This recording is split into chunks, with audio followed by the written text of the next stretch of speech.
Are we here? Are we alive? Are you here? Am I here? Are we actually here? Is Elden Ring here? Let's get some game audio. Oh, well, the music's not playing at the moment, but in a moment. Hello, everybody. Good morning, afternoon, evening, wherever you're on the world. Hi, Luminously here, and welcome back to more Elden Ring, where last time we went through Noxtella, the Eternal City, and we also crossed the Lake of Rot for Ronnie's questline. Here's the music. Bam, bam. That's a very good title theme. We also defeated Astel, Natural Born of the Void.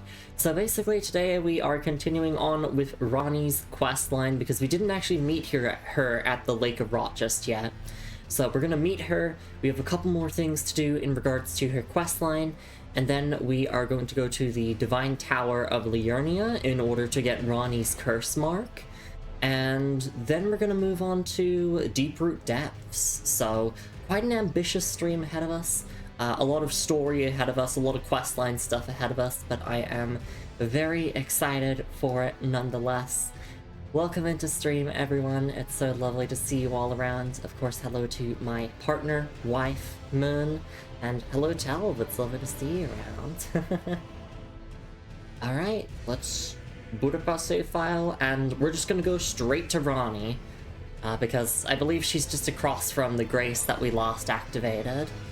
Wait for it, wait for it. Gotta load my save file on cue. It feels appropriate. Alright, here we are. So straight into story time. Well done. It's because we defeated Estelle here. Seek lovable sword. Time for victory. Well done. Well done. Congratulations. Time for secret passage and then out of stamina. Oh.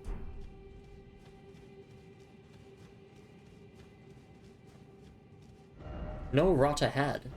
Why does it always lift? Time for up. Alright, well, if there's no more rot ahead, then I'm gonna re-equip the Assassin's Crimson Dagger Talisman. Because it is very good. I gotta clear my throat. Ugh. Thankfully, I shouldn't have to do too much talking ahead because it's just gonna be NPC dialogue.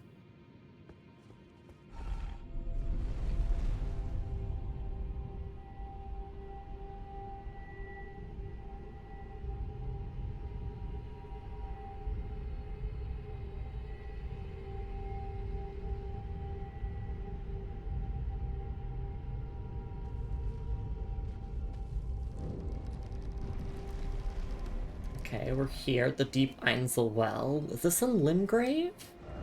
Seek tranquility. Well done. Oh. No, this is in Liurnia. The Moonlight Altar. Oh, we're up here now. Gorgeous view ahead. Hold ahead. First off left. First off checkpoint. Wow. Look at that view.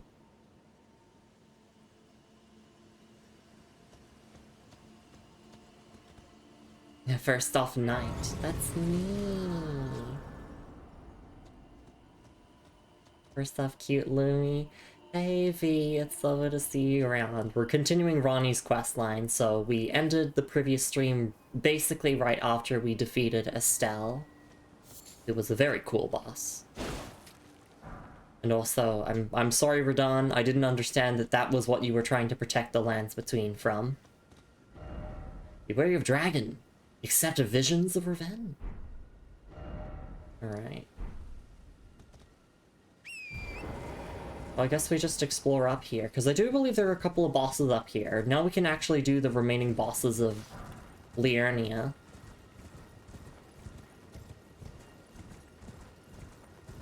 Obviously, we are to meet Ronnie here. Oh, yeah.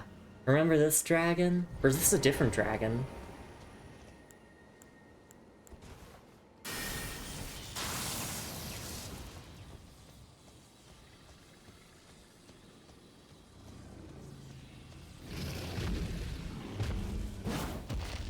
love when I miss. Oh, you're just a regular dragon? Okay. Well, that's 3 runes, I guess. Assuming that I can actually hit it.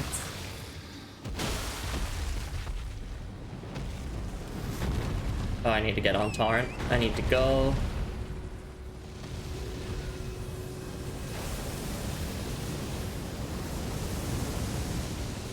Elden Ring dragon fights if they weren't janky.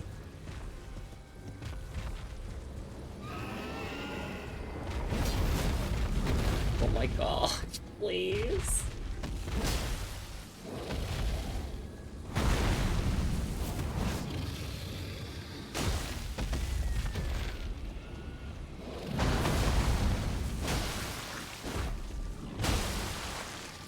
As long as they just like keep doing the stomp attacks or whatever, then we'll be fine. Okay, so we got the knockdown. So we can do a charge heavy. And then we can riposte here. If the game lets me? Okay, that's weird. Maybe because I turned off lock on. That feels wrong. Oh wait, no, dismount and roll.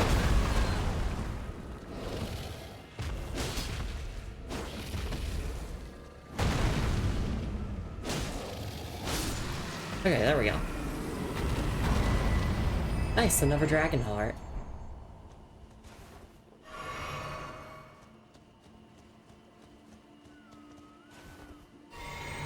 Icon shouldn't affect riposts. Yeah, I don't know why it wasn't giving it to me. It was weird. You're still in animation, so the buffer made the flurry continue rather than change to riposte.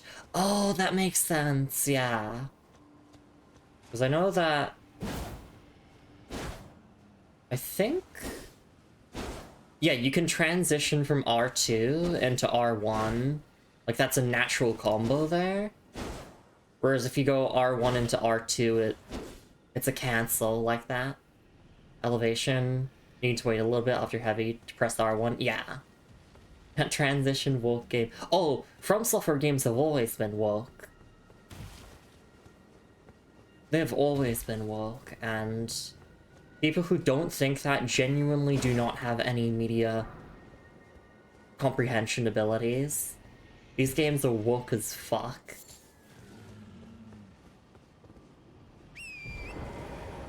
Anyway, here's another dragon.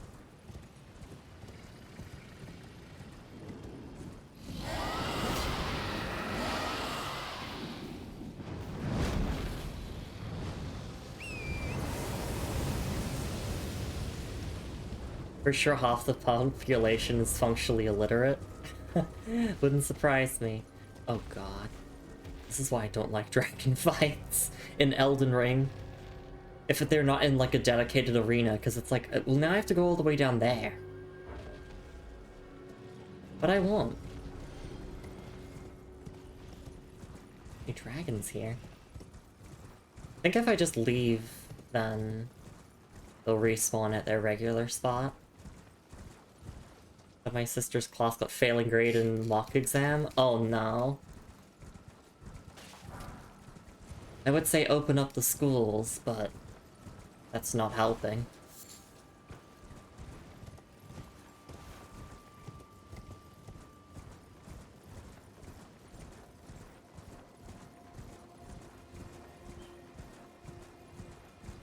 Potentially, I'm one of the few streams here on Twitch at the moment who actually understands and pays attention to the Elden Ring story.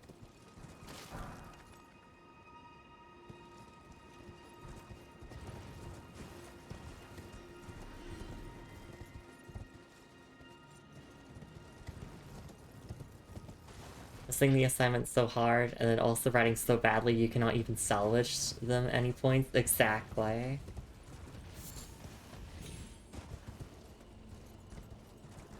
Alright, let's fight this dragon then.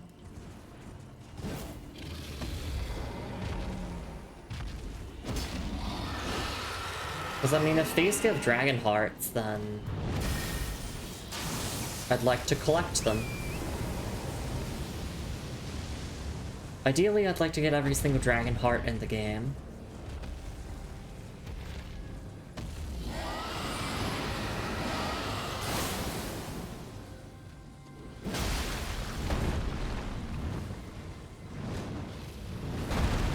Oh my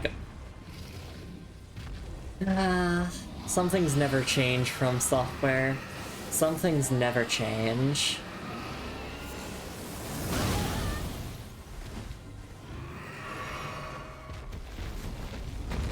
I just want to fucking fight a dragon normally.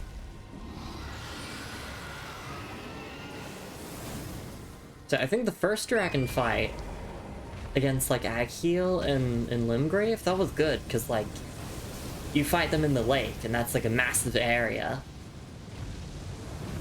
Whereas this just has like so much geometry that they can get stuck on.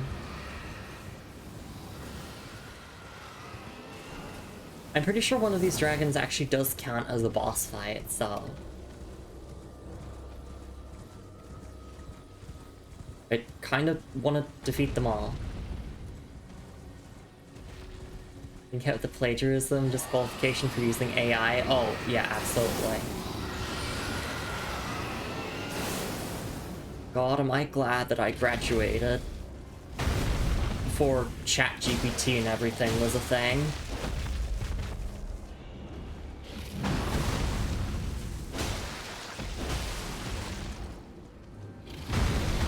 Cheating this way on a mock exam, exactly. Like, come on. Alright, let's try this again. I'm just gonna go for the riposte straight away. Is it the angle again? Oh, what?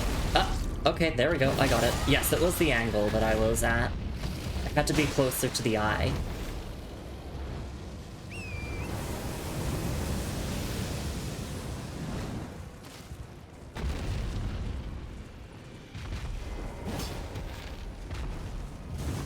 Okay, run back, and roll.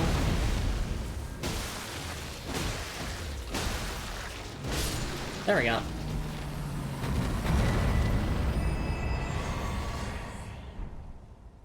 Yeah, it's concerning. No attention span, no desire to work for anything, just instant gratification. Exactly. Regeneration says the ones after them are bad. Yeah, that is also true. But like, this is bad.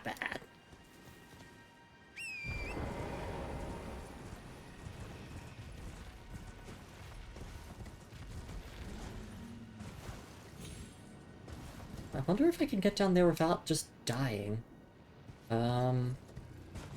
Potentially.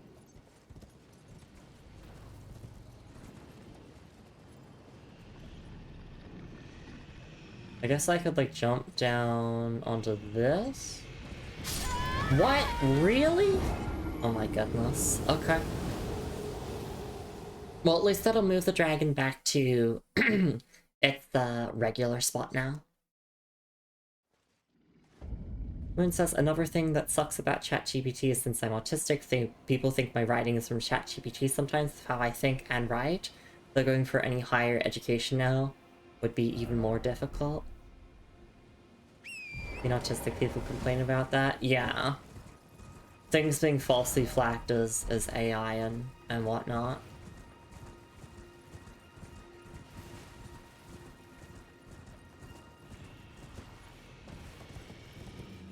It seems like the dragons don't respawn. So yeah, if they're non-respawning enemies, then generally I'd like to make a point to take them out.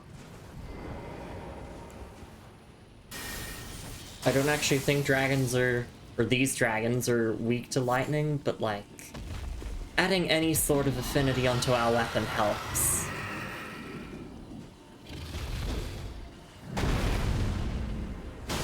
I'm too used to Dark Souls where like, in the lore, it's, you know, like, oh, you know, the dragons are weak to lightning, and in the gameplay they are.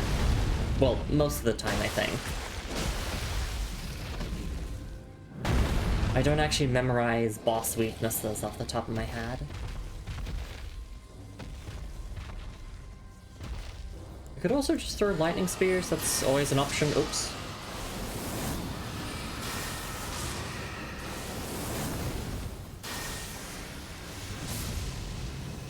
Oh no. See if I can make enough space here to not get hurt. Ideally, I just kind of want them to move over here. Just so... There we go. There's some actual space here. Oh no, please, not this attack.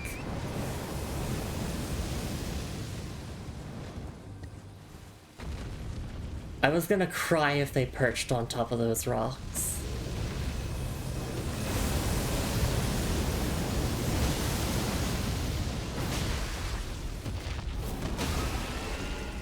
There we go.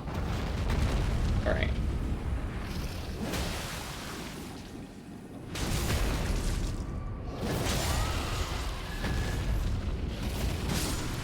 There we go. Dragon Hunter Lumi. AI design of your male is clever but lacks warmth. Is it possible to be contacted by a contacted by a human moving forward? Getting hit with that has to sting. So true. Crash out on whoever said that to me. Exactly.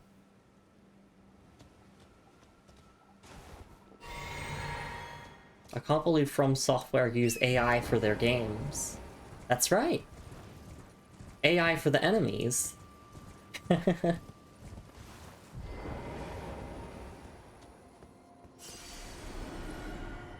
It feels like you can jump down to there, but I'll look for an alternate path down there later.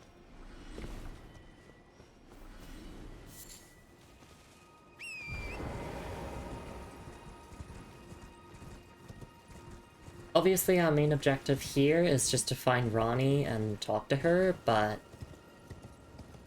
I do know that there were bosses here. There were definitely bosses up in this section of the Moonlit Altar.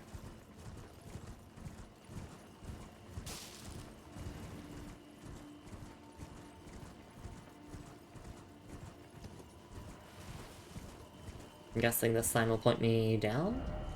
Spirit spring ahead, and then behold, Laggardly Sword. Okay. I'm gonna go down this way first. Oh, Crystallians. They're regular enemies now.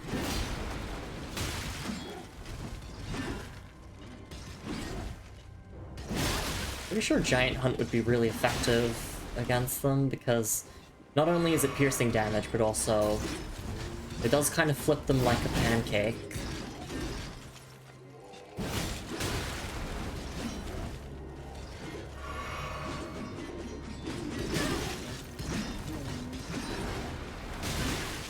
Oh my goodness.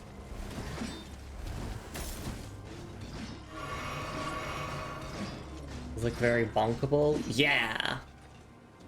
You do want to bonk them. The idea is that you break their armor like that, and then they can actually start taking proper damage now.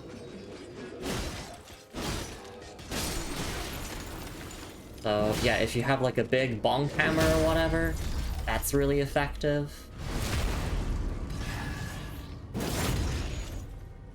But anything to break their guard, and you've got them on the ropes.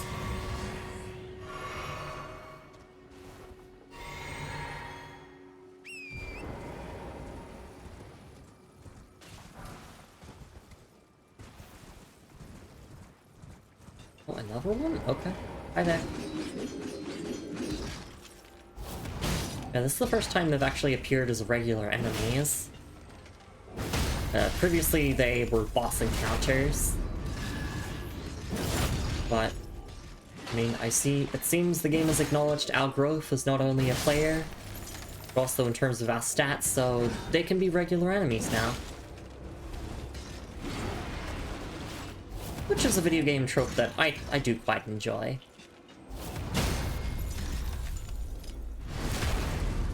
But, to be fair, the Crystallians never have been a threat in the first place. They've always been this easy.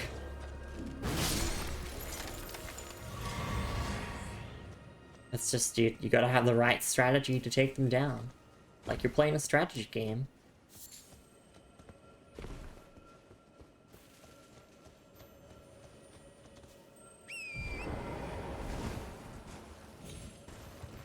Oh, it's just a Crimson Scarab. Oh, can I please hit it? No?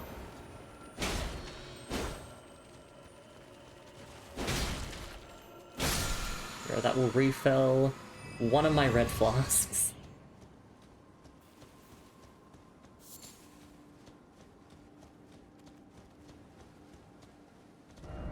flyer ahead.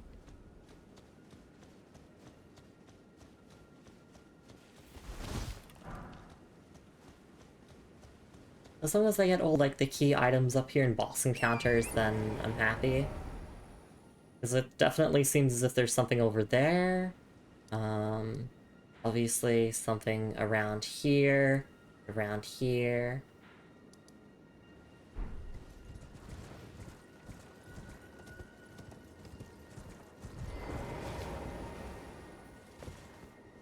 Guessing this will be a bunch of upgrade materials. Yep. Previously, when we went to these structures in Liurnia, they had upgrade materials. Smithing Stone 8? Hell yeah. Oh. It's another red wolf. Radigan, how many wolves did you have?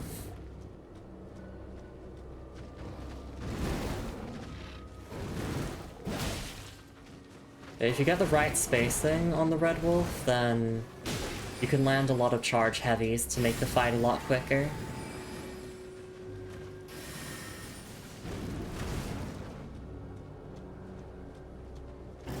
Ideally, we just want attacks where they do a bunch of bites and lunges.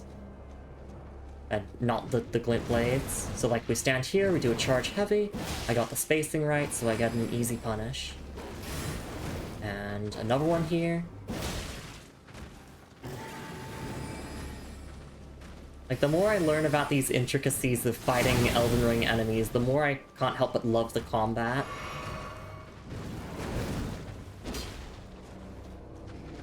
Because it's like, holy shit. You can play incredibly aggressively if you know what you're doing.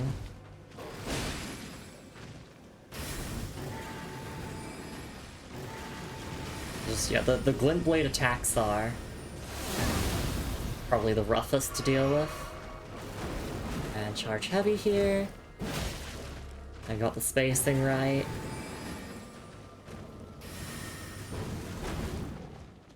They could just do like a giant hunt during the next big attack window.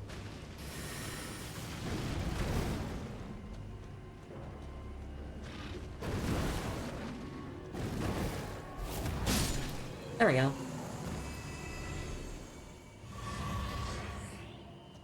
Hey Corey! These guys seem easy when you aren't stuck in the basement of a castle. That is true. Yeah, when you actually have a lot of space to fight them, definitely, I can agree with that. Is it always dung? Alright, let's look at the item description of Smithing Stone 8. Stone used to smith a variety of ornaments. Found in a polar region, it is semi-vitrified. Strengthens armaments up to plus 24. Thought to have been used to hone the weapons of the champions of the war against the giants at the birth of the Erd Tree.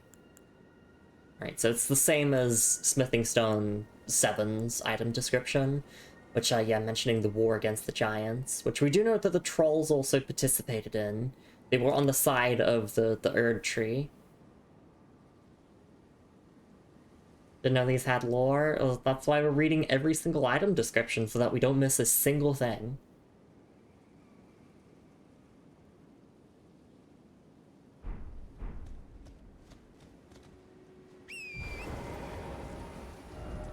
We're up here at the Moonlight Altar for Ronnie's questline, but we're also just exploring it, first and foremost.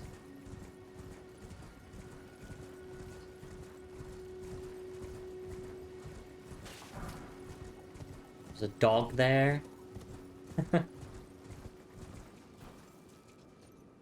There's a rise there, okay.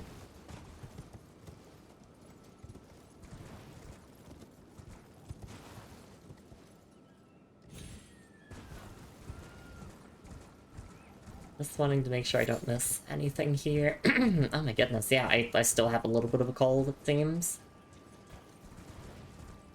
But as I said before, that's okay, because there's gonna be a lot of, like, NPC stuff in this stream, so I'll just be able to zip my mouth whenever they're talking, and give my voice a little bit of a rest.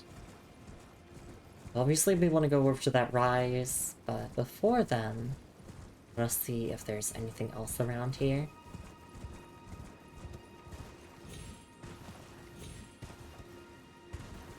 My sick kisses did get you sick.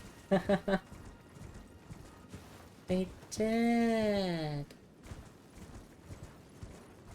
What a coincidence, I've been trying to get over a really nasty cold right now. Hello, Jello Boy, it's lovely to see you around. Hope that you can feel better soon.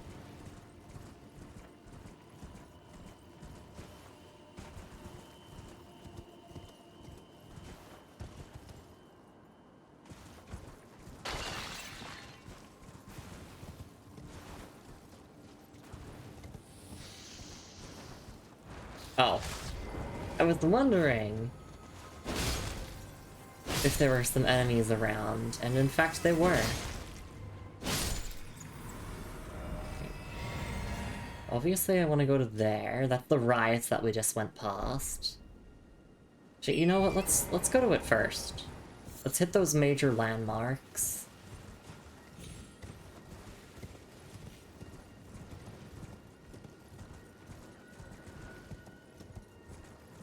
Basically, after we're done here, we have to go say hi to some NPCs, and then we will be going to the Divine Tower of Liurnia.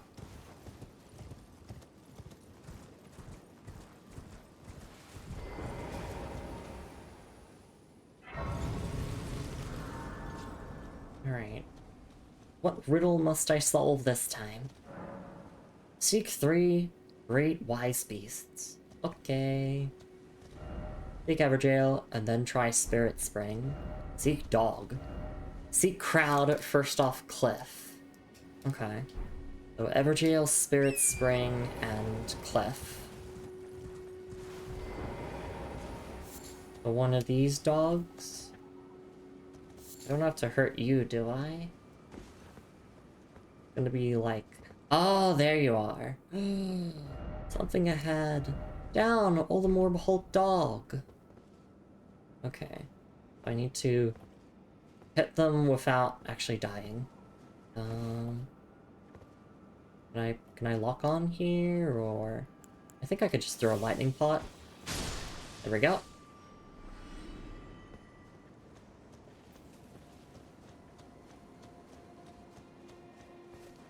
Okay, I'm actually very glad that I decided to come here first, because now we can continue exploring, and we also have that as kind of like a side objective. So there's definitely an Everjail around here. It might just be that spot there.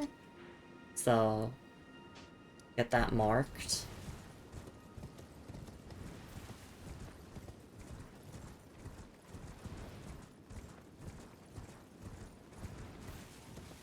And that Glintstone Dragon that we fought in Liurnia should also be up here. Like, I know we just fought a bunch of Glintstone Dragons, but like the one that we fought should be up here around somewhere. Because it retreated before we could finish it off. So by the end of the stream, we should be done with every single boss in Liurnia.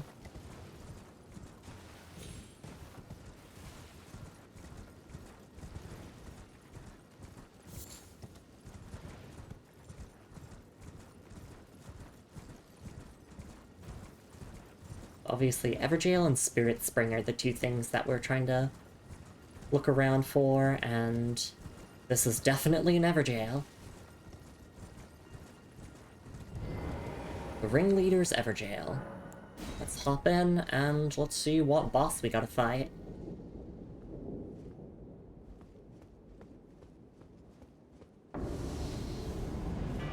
Electo Black Knife Ringleader. Well, I showed this off last time, that we fought a Black Knife Assassin, but just in case you didn't know, you can jump over like 90% of the moves that they do. You can also just get really easy backstabs. Like, how did Godwin die to the Black Knife Assassins? Why didn't he jump? Is he stupid?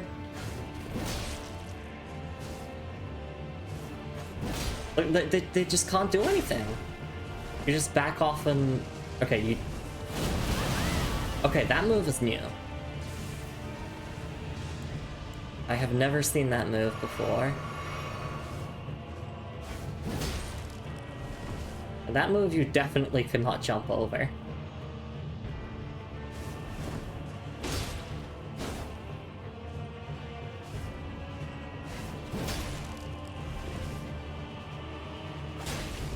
But generally the idea is just kind of... Oh.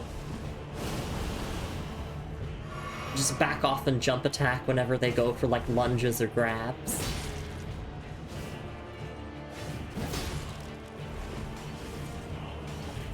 And if they drag their knife along the ground... Or, no, I should say if she drags her knife along the ground, because we do know canonically all of the Black Knife assassins were women.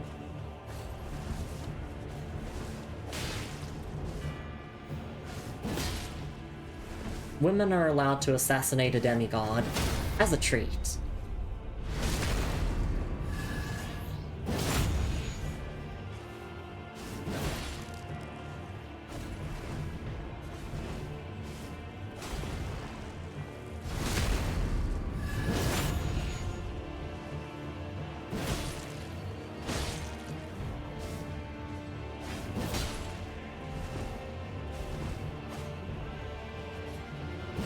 Why is it always weak foe?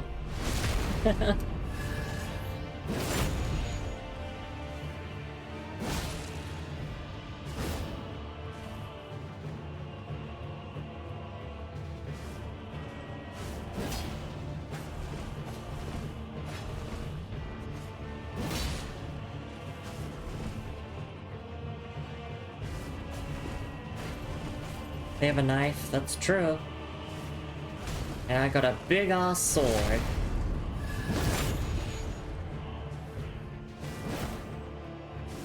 Oh, oops. Nope. Yeah, so you can normally jump over that grab attack, but I think I mistimed it. Or, like, the elevation fucked me over. Not sure.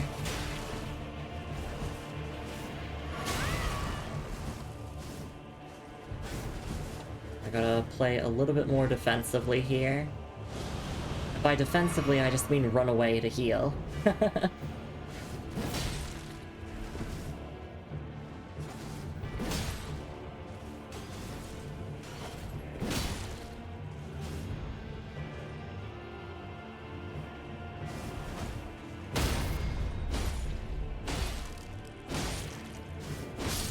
Go.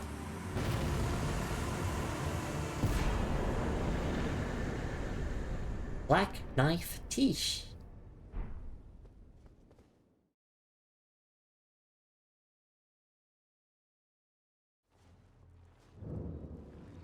There we go, that is another boss down. Yeah, but they assassinated a guy. God forbid women do anything these days. Exactly. Hey, Shark. Hope you're doing alright. Let's take a look at the Spirit Ash that we got from this. Black Knife Tish. Legendary Ashen Remains. Used to summon the spirit of Black Knife Tish. Tish was one of the assassins who, on the night of the plot, imbued her black knife with the Rune of Death and slew Godwyn the Golden. She was the daughter of the Black Knife ringleader, Alecto, and was killed protecting her mother during their flight from the royal capital. Sadness ahead. No. Women with hobbies. Women whose hobby is murder. Exactly. Damn, that item description makes me sad. She died protecting her mom. Or her mum. She died protecting her mum because I'm Australian. I'm Australian, mate. I have to say mum.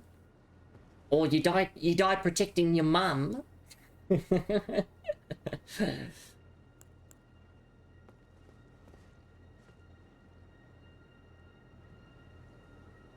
Alright.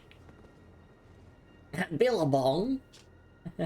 I don't actually have enough FP to use this Spirit Ash, so this is just gonna go into infinitely large pockets, and we'll never use this or even look at it ever again. But hey, that's another boss down. And that's a legendary Ashen Remains, so I'll take it.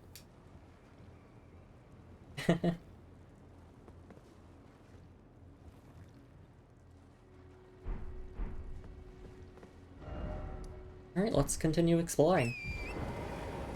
There was a message kind of pointing us towards the... Oh, I should get a level up.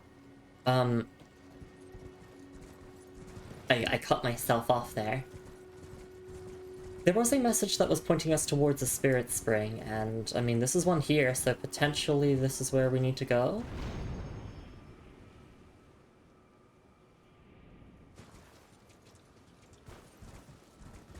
It has to be there for a reason.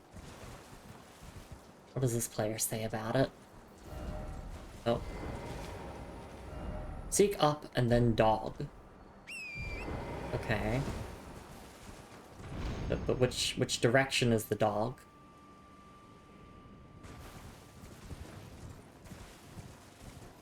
Because I can't attack mid-air, can I? No.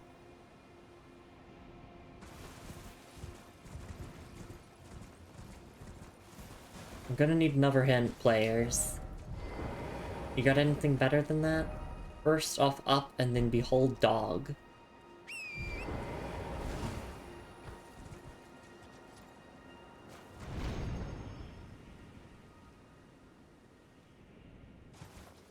Am I meant to land on one of the trees and do that? Seek dog therefore elsewhere. Okay, thanks V. I appreciate that. What's the implications of Electo being imprisoned in an Everjail while having her daughter's spirit ashes with her? Yeah, that is...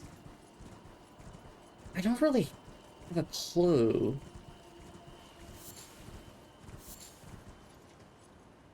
Other than, I guess, like... Since this is up here, right? They would have ties to the Carrion family? I'm not sure. Like the royal Carrion family.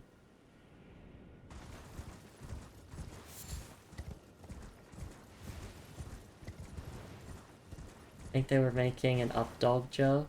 Oh. Black Knight did succeed in their mission. That is true.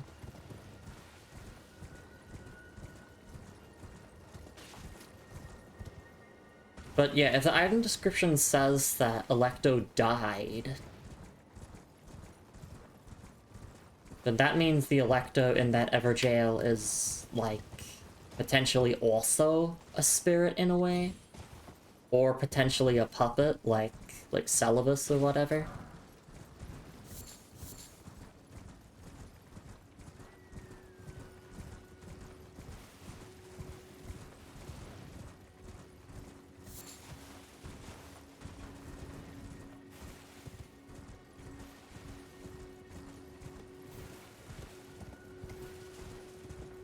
Niche died, you fought Electo? Oh, wait, yes, you're right. You're right. Sorry, I missed... Yes. Yeah. I was killed protecting her mother drink. Yes, Tish died. Okay. I suppose... Yeah, after the Black Knives succeeded, they were like, okay, time to lock away the ringleader, time to lock away any proof that we, like, did this plot. Here! Up! Both died now, but eh. Yeah. Would this be a dog? I don't see the dog. Am I actually blind? Are they in the trees? Or are we just making up dog jokes? I feel blind.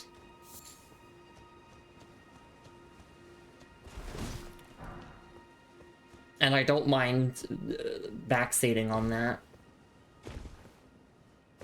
Because some of these puzzles make me feel silly. I'm not gonna say stupid, I'm gonna say silly.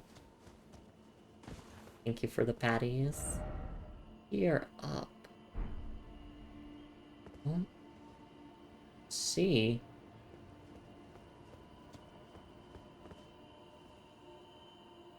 This place, I'm not sure, likely you need an info elsewhere before it makes sense. Okay.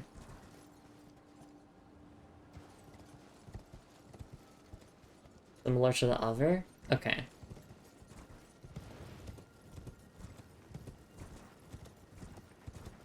But I was told that one of the turtles, you know, dog, was around the spirit spring.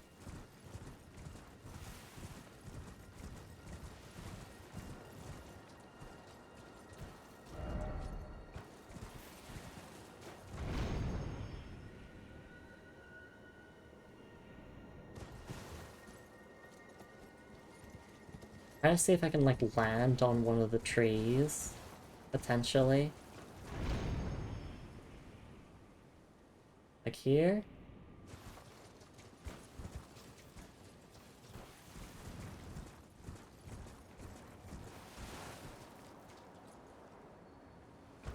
Wish I could look directly upwards.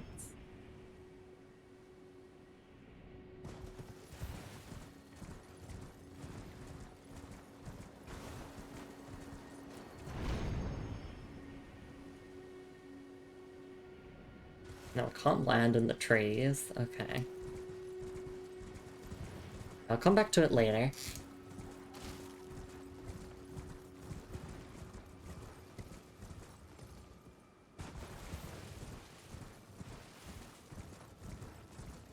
But all the player messages are pointing that way.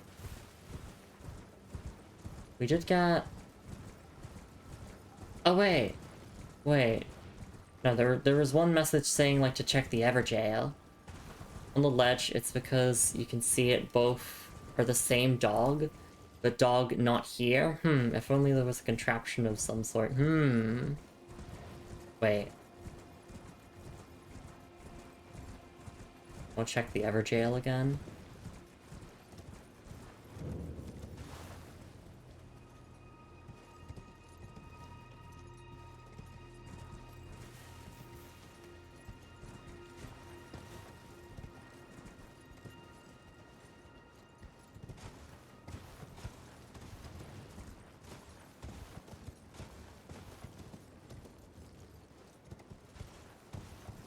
I can't activate the Everjail again.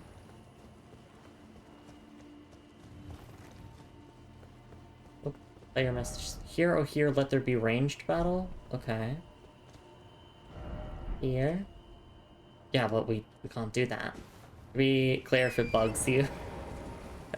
Yeah, that would be nice. I'm not comprehending. That's my confession. I am not understanding.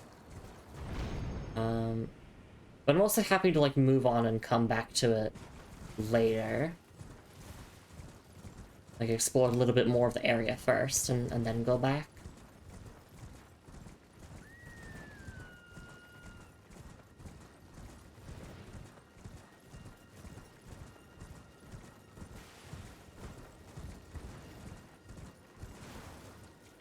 Does the house about a rise puzzle? We found them before the rise? No, I've been to the rise. Unless there's another rise here? Because, like... There's one there. Unless there's a second rise. Because I have been to this one.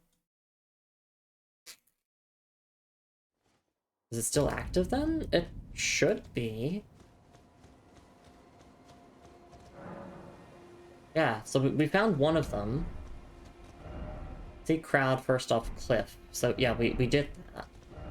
Try dragon. Oh!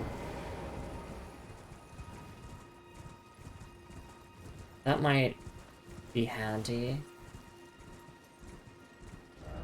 Doggo dog all the more beautiful.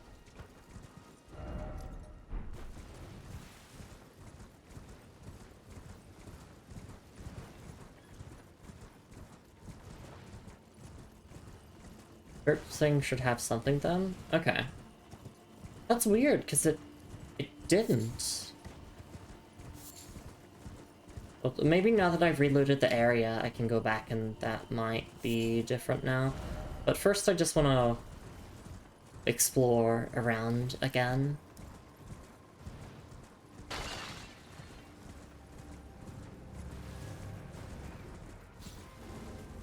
Hi, wolves.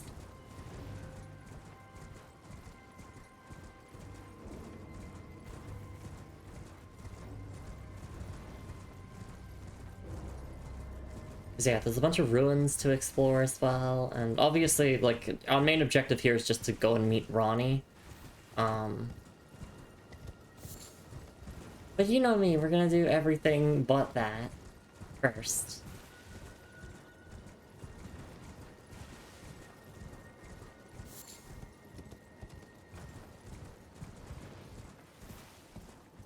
Alright, so there's nothing really along here. Could probably turn on my lantern just for some better visibility. I believe I have my game brightness all the way up, and even still, I need my lantern. I'm basically useless without it.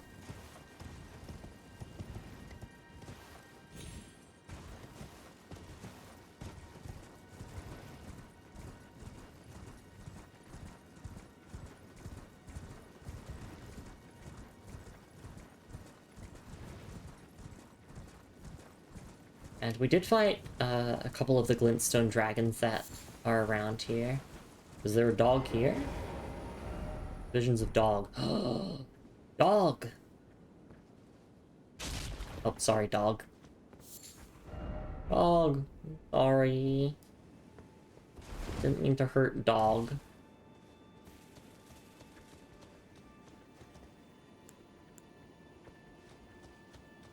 Oop. Feeling the rise opened? Huh. Might have zoned out, but I felt as if I only found 2 of them. This always dog, so to speak, likely to spare. I don't believe it. Oh, I don't believe it. Well, apparently we've opened the rise now. Looks like I only found 2 of them, but I guess I just zoned out. Because that can happen where it's like... I'm just yapping so much that I... Oh, I'm dead here. I'm dead. I'm dead. I'm dead. No, no, I live. I live. Sorry about that, Torrent. I'll drink another flask for you. I feel bad if Torrent's not on full health.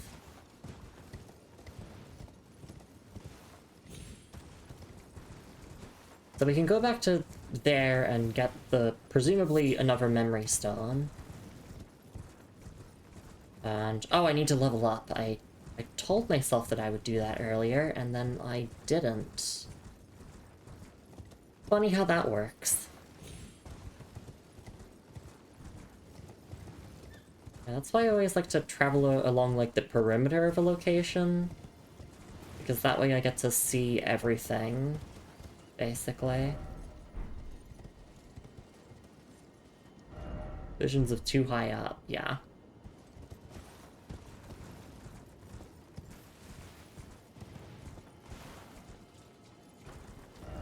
Trio oh trio. I do want to explore those ruins there. I'm gonna put a marker there so I don't forget. I think I will fast travel back to the rise, and I think then we'll have our first stretch and hydrate break of the stream. Just because I am feeling like I need to go to the bathroom, and it's basically been an hour, so... With the spring, you hit the dog without seeing it. Yeah, actually, that is potentially what happens.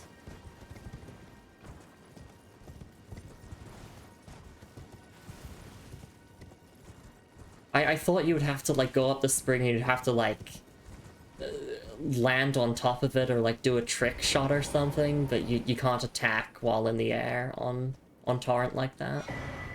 Some Starlight Shards. Put a marker here. I'm gonna put a marker here so I don't forget. And gonna put a marker here. Alright, I do actually really need to go to the bathroom, so feel the rise opened, yes. I'm just gonna quickly level up and I'll be back in a couple of minutes. for the rest of the Moonlight Altar. So please be good to yourselves, everyone. Make sure to grab yourselves a snack and a drink if you can / want to, and I'll see you all in a few minutes for some more Elden Ring. Catch you then.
Alright, and I am back. Thank you so much for your patience, everyone. I really do appreciate it.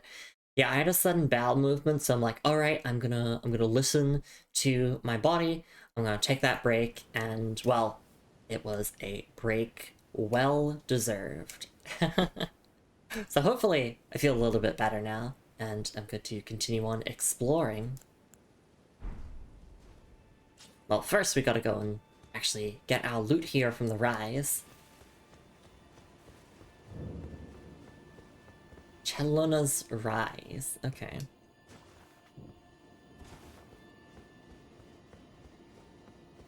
I don't think I really need to look at the player messages here. It should be pretty straightforward. Just go up the elevator, get the loot, and then leave. Unless there's, like, anything extra around here. Stars! V is, like, most likely very happy right now because I'm doing more Ronnie stuff. That's basically the Ronnie arc of the playthrough.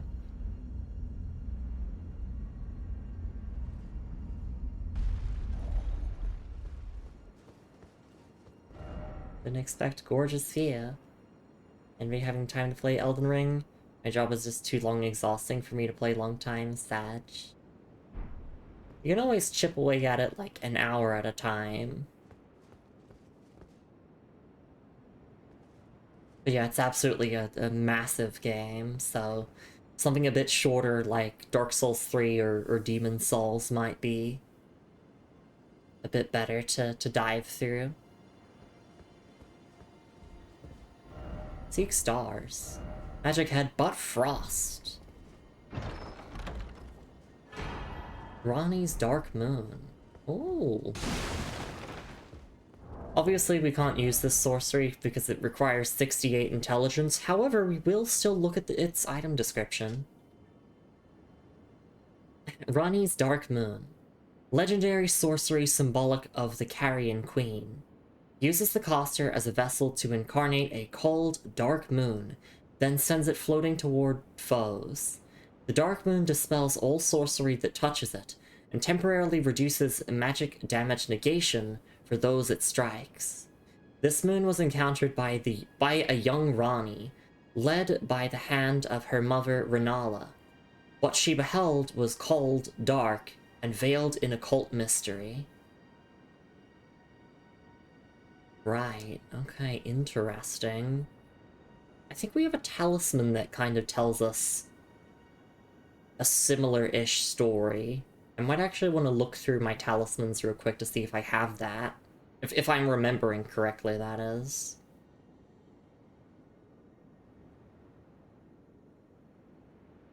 But very cool sorcery. I have used it in Night Rain. It's really awesome.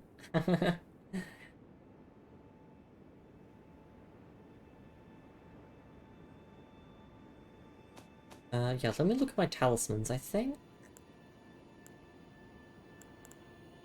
Now, for a moment, I thought I had, like, one of those, like, heirlooms that kind of, like, tell you the story of something. But, no, it seems like... I think it was a different item description. But yeah, that is very interesting, nonetheless.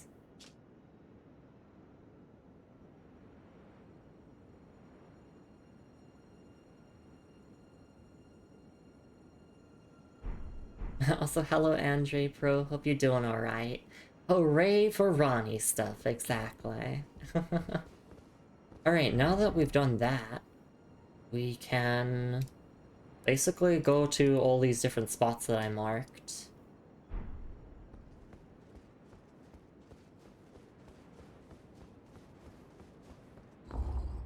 I know I could just fast travel, but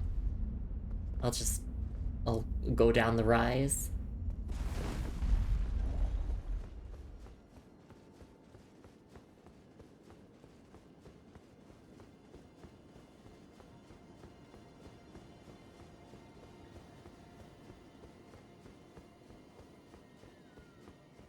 And I should probably put a marker down where I actually want to go so I don't get distracted. Have I been all the way around to this corner? I kind of want to check that out. Past the Everjail.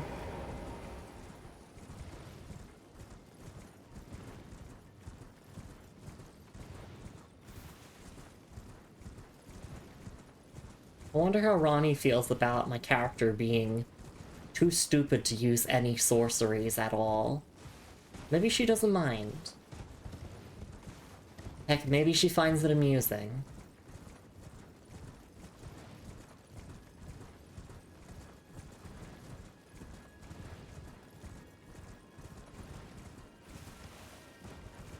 I believe that's just a Crimson Scarab up there? Yeah, it is. It's not like Blythe and Ichi are sorcerers either. Yeah, that is true.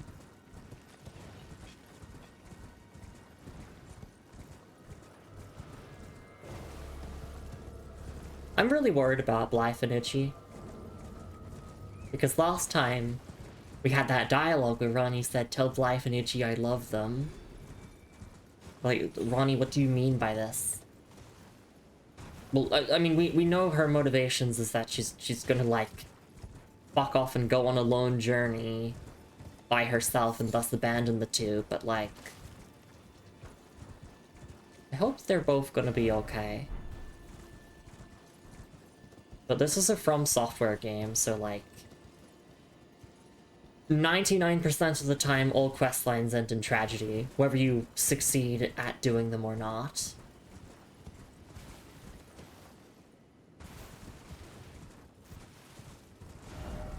Alright, so yeah, that was just a dead end there, in which case... Let me just fast travel up to here. And we'll just explore all the ruins one by one.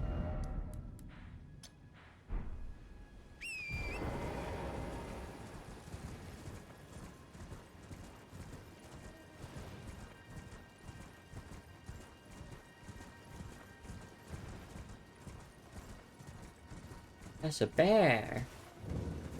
Lunar State Ruins. Oh. Are you fucking kidding me? Please not revenants. Anything but revenants. They're goddamn bells! I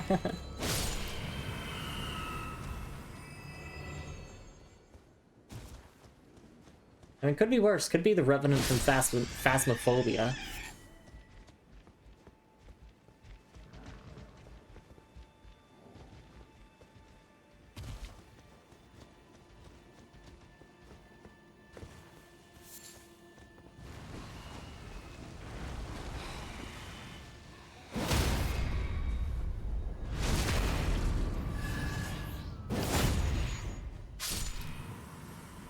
Stone Sword key time.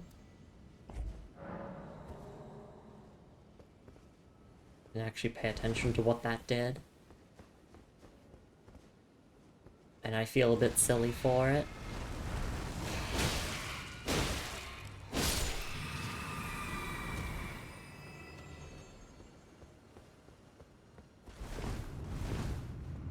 Oh, there we go. That was just a hidden floor. I knew it was something like that.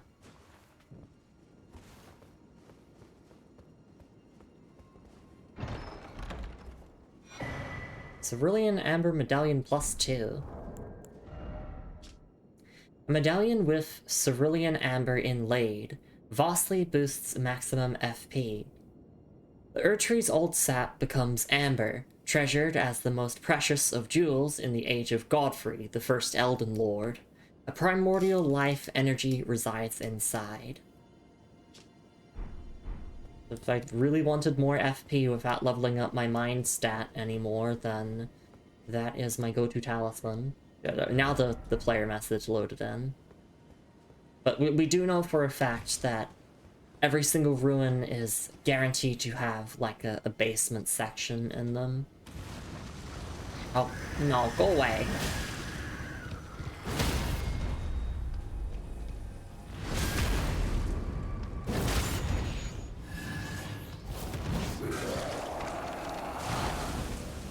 It's on site with these things.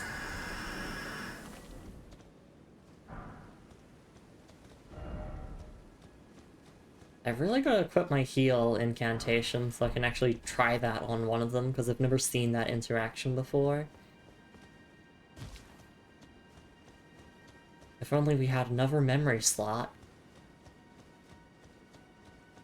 I could probably unequip one of my incantations I haven't used in a while. Like, I have not used Poison Mist at all.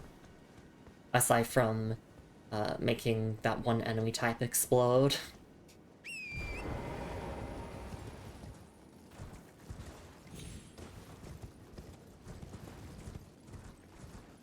think that's everything here. Just double checking, because I mean, we did do the basement.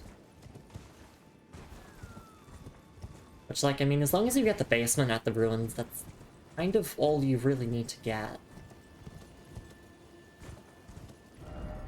So I can remove that marker, and we can go to this one now.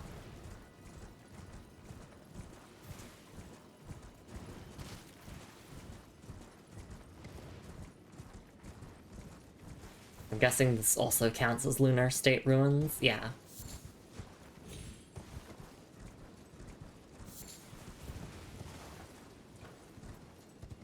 But it's also in its own distinct spot. Oh my goodness, how many times do I have to teach you this lesson?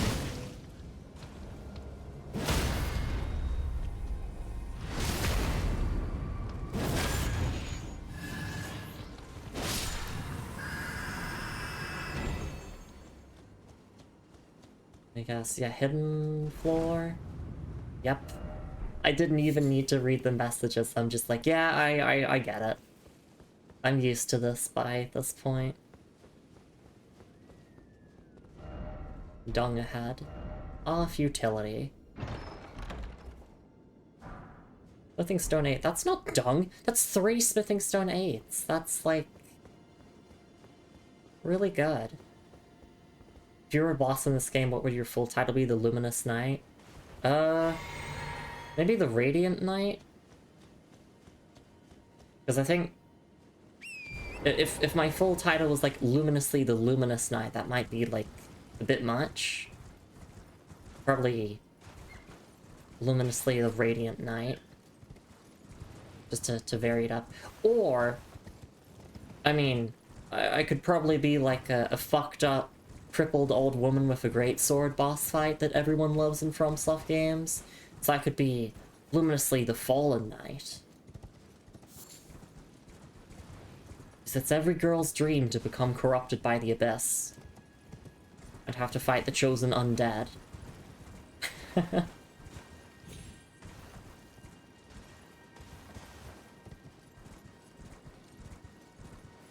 I think that's everything at these ruins.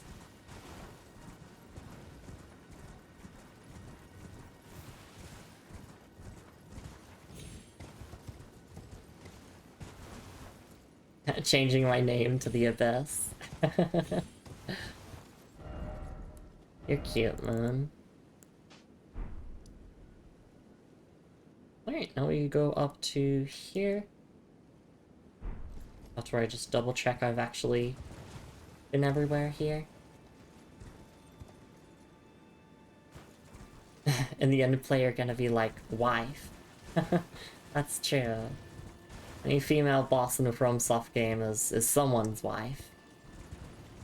I mean, just look at Lady Maria from Bloodborne. She holds a chokehold on gay men and lesbians.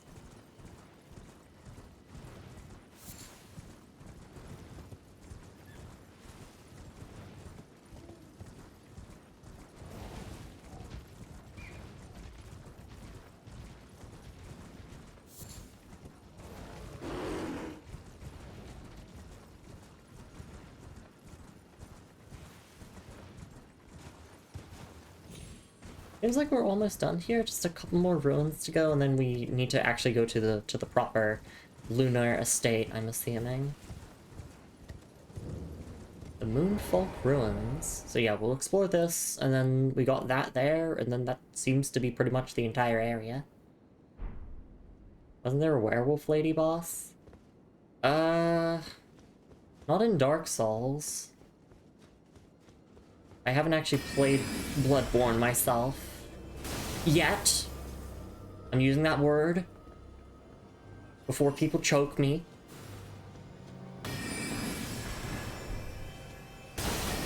Yes, I will play it.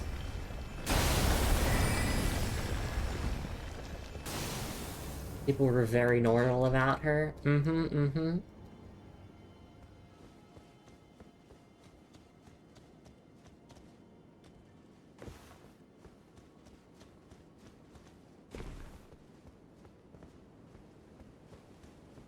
These ruins are booby-trapped with, well, magic traps.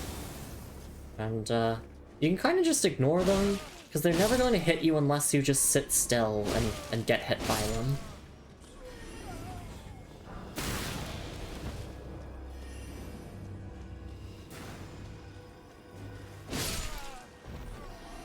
But you can tell where they are because there's like little swords in the ground.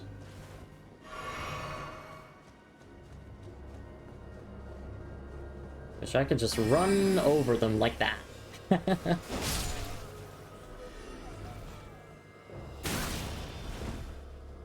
Though these sorcerers are a little bit annoying.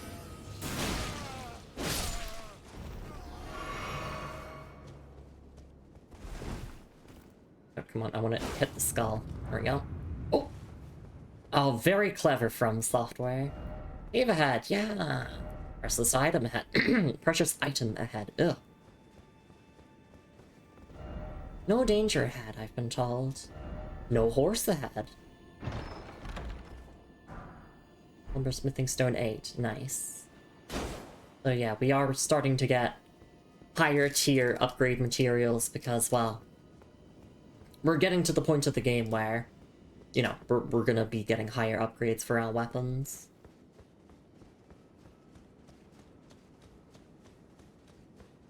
Well, I mean, that was one basement here in these ruins, so I'm assuming that's pretty much the main thing to get here. Just upgrade materials. Which, hey, the more upgrade materials I get, the more weapons I can try out. If I want to, like, pivot to other weapons, but... right now, the biggest bottleneck I'm facing is just lower tier smithing materials.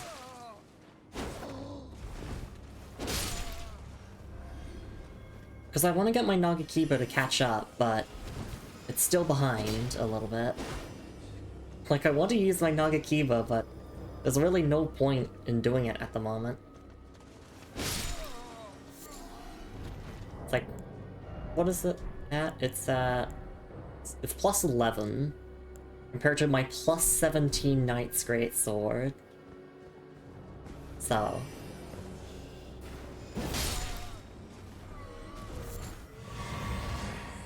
alright, so we just got some flasks, which means that we just cleared out every single enemy in the area. Yeah, if I miss anything here, I can always just look it up and we can backtrack in a future stream. And by a future stream, I mean, like, the next stream. That kind of felt like everything to me. It's hard when all of the ruins look the exact same. It's like, yeah, I could have found everything, yeah, I could have found everything here, but also maybe not, because it looks all identical to me, and it just blends in.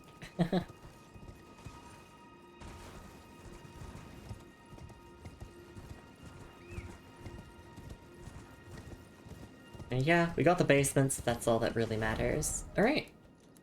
Moving on to the Lunar Estate. Although I do want to quickly check over this side with the trees to see if there's anything over here. Like around this edge here. Especially, like, yeah, there. But there should be a dragon boss fight here. Like, an actual health bar at the bottom of the screen. God-forsaken boss fight.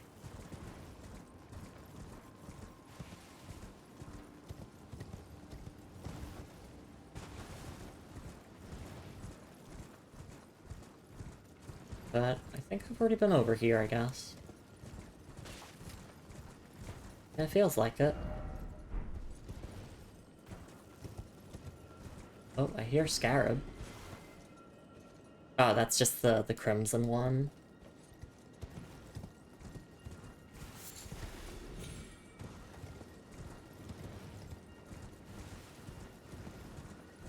Yeah, just double checking the perimeter here. For anything, and... oh.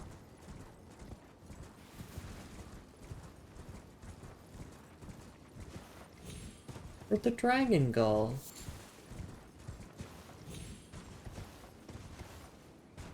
Lumi, you killed all the dragons. No, there should be one that has like a boss health bar here, because we attacked it and nearly killed it, in Liurnia, and then it ran away. And this is the spot it's meant to run away to. Okay, feels like, yeah, we've seen everything here. Potentially, maybe, I hope. Yeah, that does seem to be the case. Alright. Let's go to the estate to meet Ronnie. Hunter Lumi leaves no prey behind, exactly. Because it's an all bosses run. And also because the more bosses we fight, then the more item descriptions we get to read from the loot, which means we get more lore. Oh, here's the dragon. I look away for 1 second and you decide to show up. Hey, Aldula. But you're probably wondering, What makes this dragon unique to the ones we just fought? Nothing.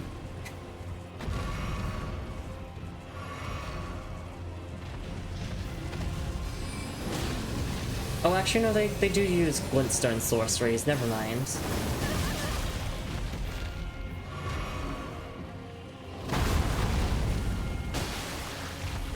Yeah, this one's cooler.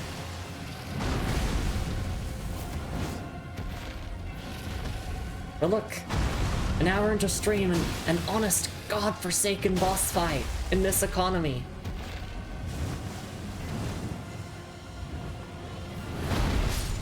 Oh, what? Damn. It just runs away and fight you now. Yep. You have to get them to half HP at their previous location, and then they move here where you can actually finish the fight. But of course they heal up, so...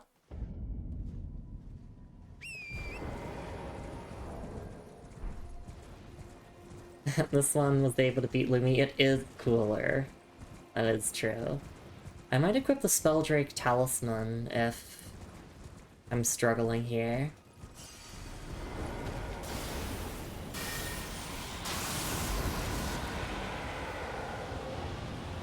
Because they do hit like a truck.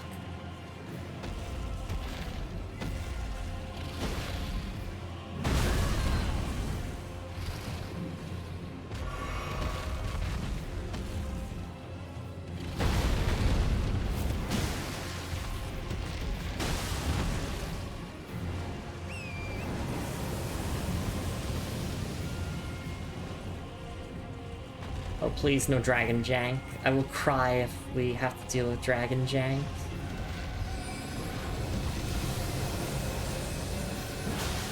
Alright, now we need to back off. Don't really know the timing to roll that. Maybe you can just run away from it? I'm not sure.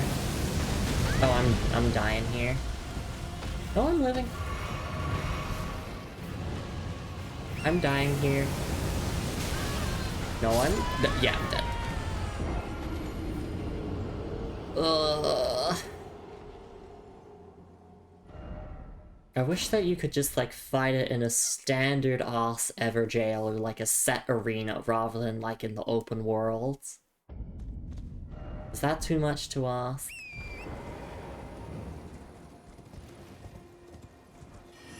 You might have to do this entire fight on horseback, I don't know.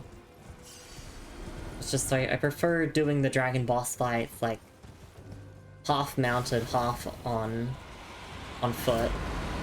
Because yeah, it's a lot easier if you can play hit and run like this. You can just kind of circle around and occasionally whack the head when there's a chance.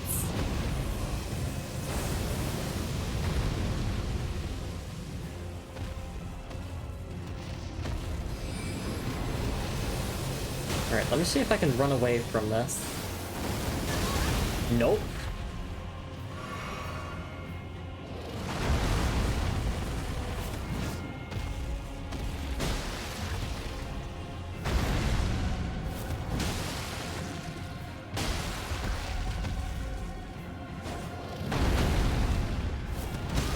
There we go. We can get some huge damage in here. Charge heavy. There we go.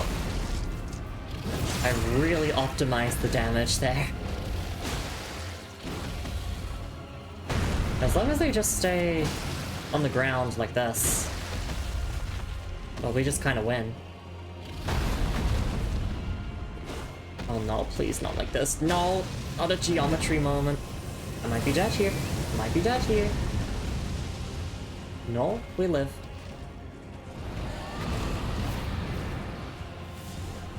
What the?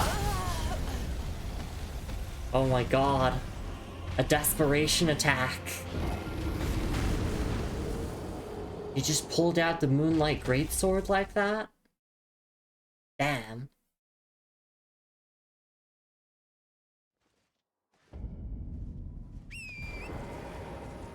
Honestly, Adula, I have greatly underestimated you. That was an actual jump scare, oh my goodness. So yeah, if I really, really want to, I can use the Spelldrake Talisman just to increase my magic damage negation. But otherwise, it's a pretty standard fight, I would say. Just as long as the AI behaves.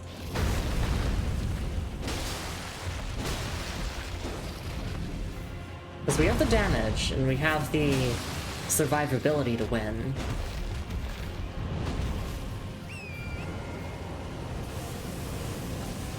Just as long as the dragon doesn't get, like, stuck on any geometry or anything.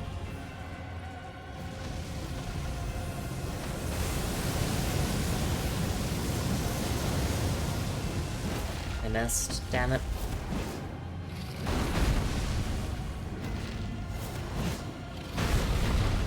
Come on, please. I just want to hit Giant Hunt. Is that too much to ask? There we go.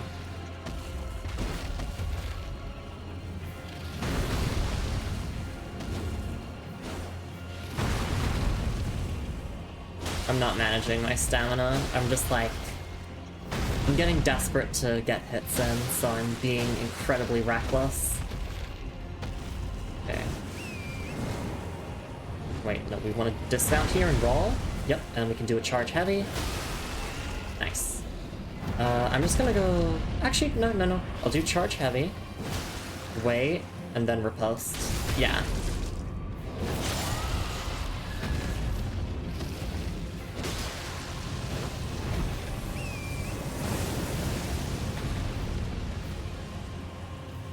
So we just have to watch out for the desperation attack.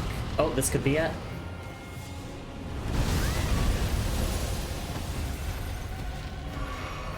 That is cool as fuck. But literally, I mean, it inflicted me with frostbite.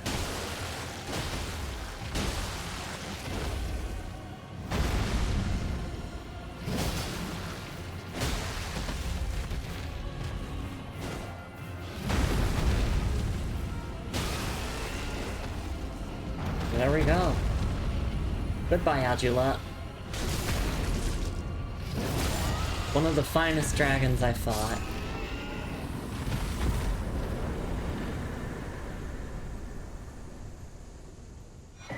Dragonheart and Adula's Moonblade. Nice. The X Factor Adula clutches the round and goes back on the scoreboard with an insane read. Oh my goodness. What a great super. Alright, let's actually... I want to see if there's a Grace up here. I don't see the guidance of Grace, so maybe not. Let's just stop and take a look at item descriptions, or, well, item description, just a single one. Adula's Moonblade. Sorcery of Adula, the Glintstone Dragon. Conjures a cold magic greatsword, then delivers a sweeping blow that launches a blade-like projectile of frost. This sorcery can be cast repeatedly. Adula, a devourer of sorcerers, was bested by Rani and subsequently swore a knightly oath to her dark moon. Oh. We just killed one of Rani's allies, huh? What? Why did Adula attack us then? Did Adula go mad? I guess that's the context, because, like, Adula would have no reason to fight us. Anyway, 32 intelligence requirements. Obviously, we can't use it. But it is cool regardless. And I like the item description.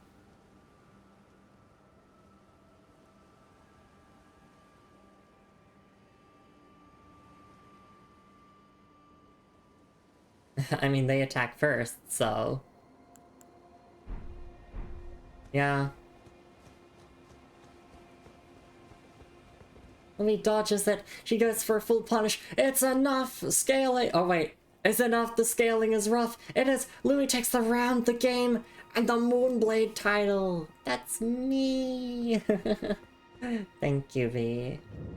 Cathedral of Manus Salus.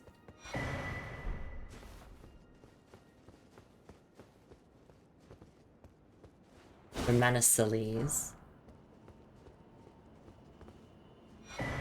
Ton of starlight shards here.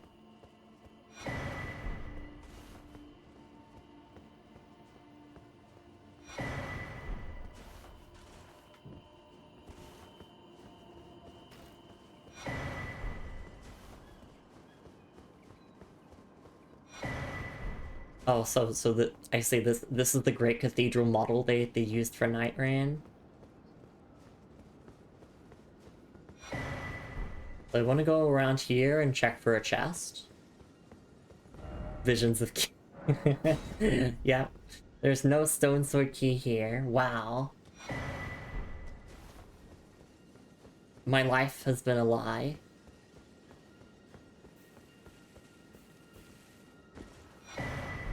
What does this say? Vision's a boss. And if only I had an incantation. Yeah, oh my gosh. I'd really like these messages, like, acknowledging Night Rain like that. Try armor.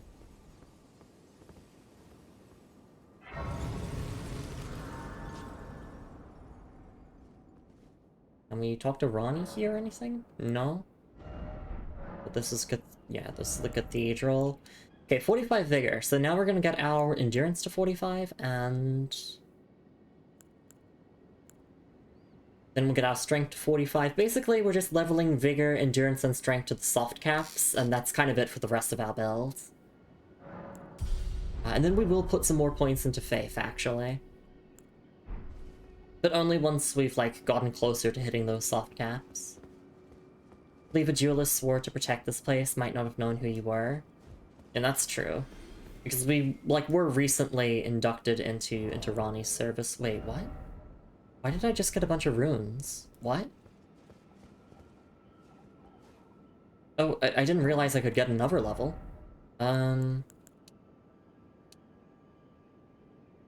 Okay, sure. Appointed... Actually, let's do things in a slightly different order. Let's get strength to 45 and then endurance to 45.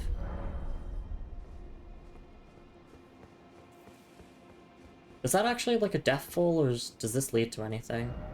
Love ahead. Okay, yeah, so this is where Ronnie will be. Here.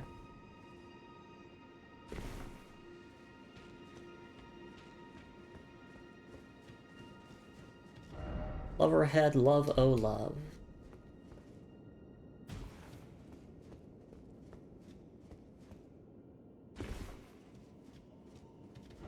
Liar ahead. Lovable sword ahead. All the more let there be love.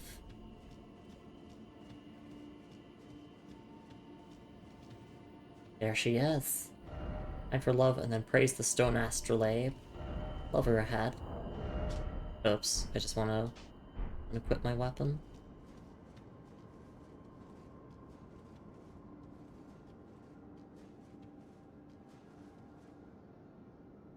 Is that her original body? Put on ring.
So it was thee who would become my lord. Perhaps I needn't have warned thee. I am pleased, however. Thou art a fitting choice. I go now to the night sky. It is there I shall find mine order. I bid thee travel the path of the Lord, and once all is done, we shall see each other once more.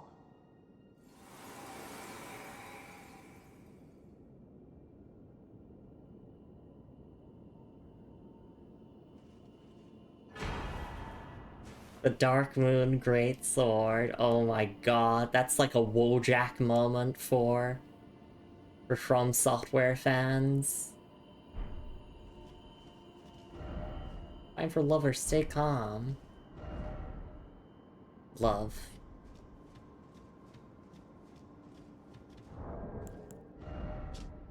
Dark Moon Greatsword. A moon greatsword, bestowed by a Carrion queen upon her spouse to honor long-standing tradition. One of the legendary armaments. Rani's sigil is a full moon, cold and leaden, and this sword is but a beam of its light. Unique skill is Moonlight Greatsword. Raise the sword aloft, bathing it in the light of the dark moon. Temporarily increases magic attack power and imbues blade with frost. Charged attacks release blasts of moonlight. Very, very cool. I don't think we meet the stat requirements, though. 38 intelligence. Damn.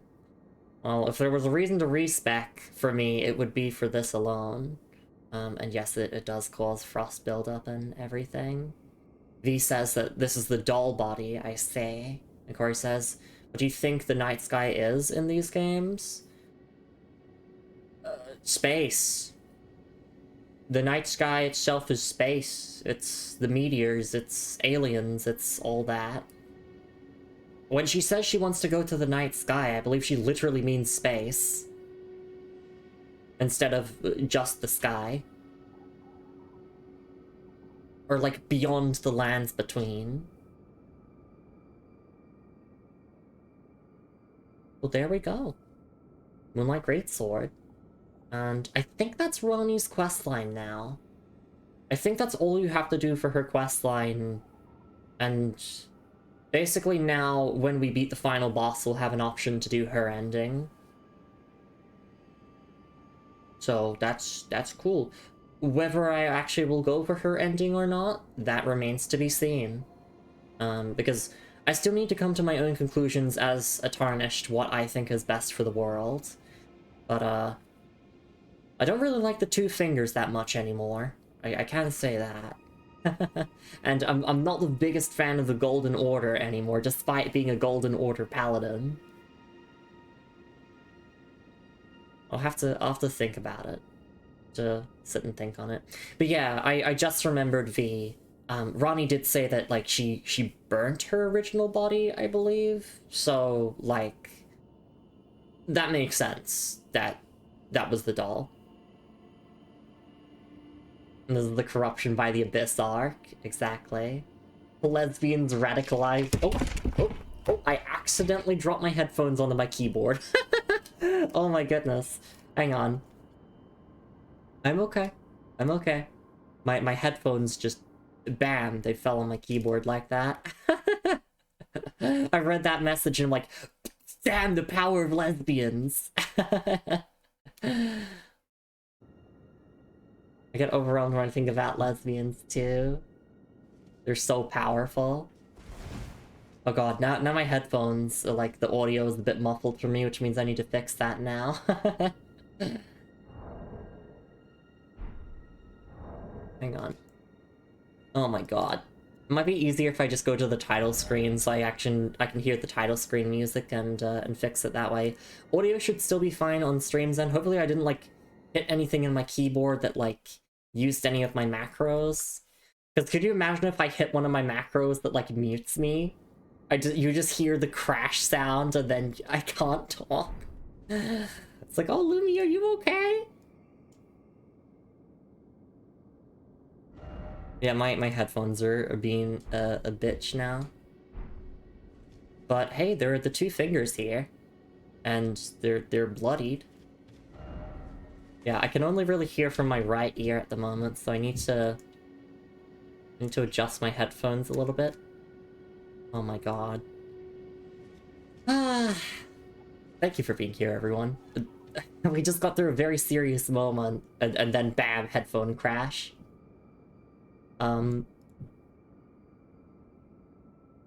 Yeah, so these are wireless headphones, so sometimes if they, like, fall off my head like that, then the audio becomes really muffled, and I just have to, like, turn them on and off again repeatedly until the audio is not muffled on my end.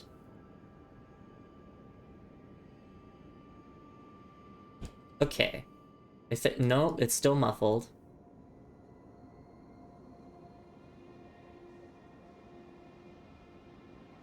Still muffled. Well, we are done here now. So we actually need to go to Ronnie's Rise next as part of the NPC questline stuff, but I do want to make sure that my audio is actually good first. Because yeah, my right ear is really enjoying the audio, and my left ear is not. Okay, let me go to the title screen, actually, so I can fix this up properly. Just quit game. I'm so sorry about that, but it happens. The Muffles Night, exactly.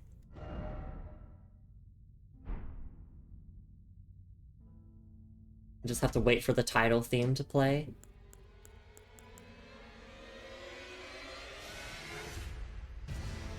Yeah, these headphones are a pain, to say the least.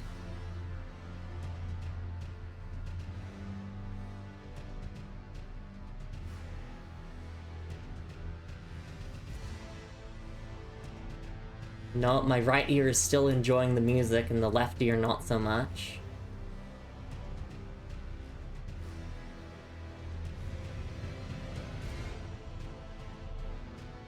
Okay, I think... No, that's not good still, damn it. Hang on. I could also use Bluetooth headphones once. Yeah, it's not great.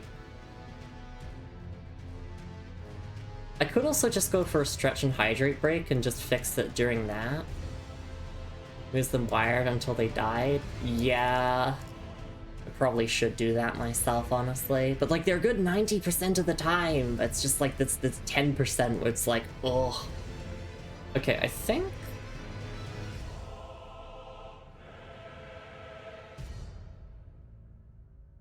I'm just gonna trust that this is better. Be willing to help with a backup for when these shit the bed. You get delay building? Yeah. I can afford my own headphones, but I do appreciate the gesture, Moon.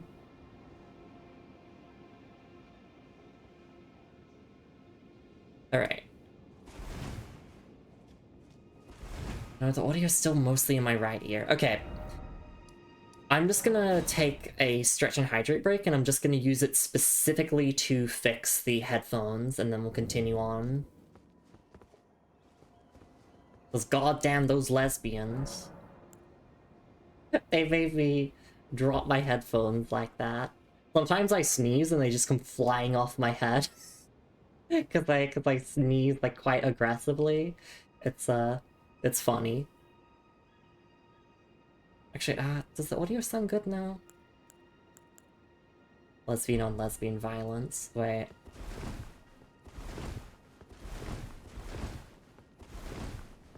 It sounds good now to me, actually. Never mind, I won't actually take that break. Alright. Yeah, victim headphones. Yeah, it sounds fine. I can actually hear out of my left ear now. Alright. Anyway, I want to look at that item description again because I feel like it was a good item description. I just want to read it one more time because, well, the whole headphone incident kind of took precedence over the actual lore for a second there. The headphones is part of the Lumi lore, but not part of the Elden Ring lore, so it doesn't matter as much. Yeah, Moon Greatsword, I'm just going to read its item description again. A Moon Greatsword bestowed by a Carrion Queen upon her spouse to honor long-standing tradition, one of the legendary armaments. Rani's sigil is a full moon, cold and leaden, and this sword is but a beam of its light. Alright.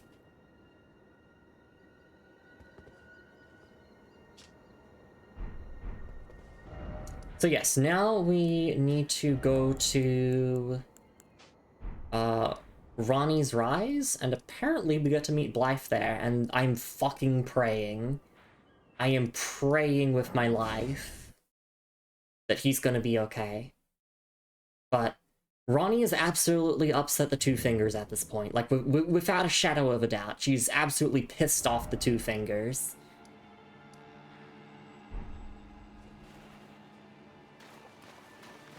Because it seems like her plan is basically to ascend to godhood and then leave the lands between, so the lands between would be without, like, any gods ruling over it.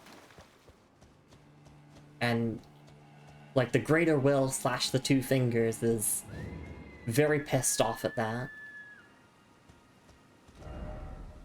We're gonna go over to Ronnie's Rise.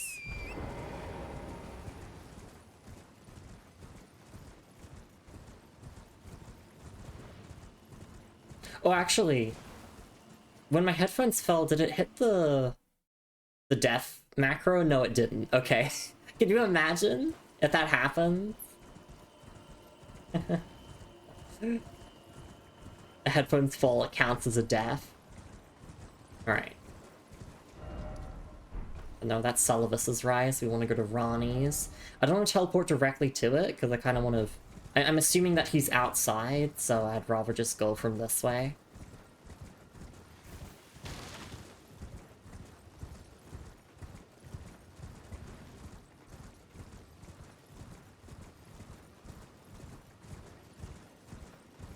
I see Blythe.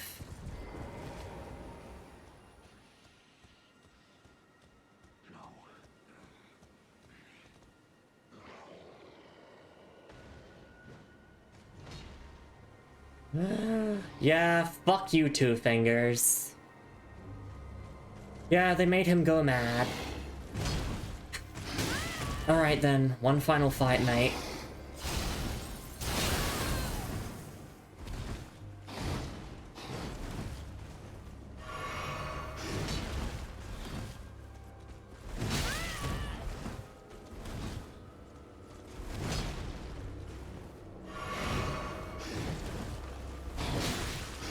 The least I can do is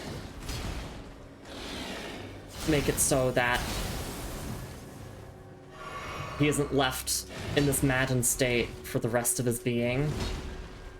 But God, does this hurt me to do.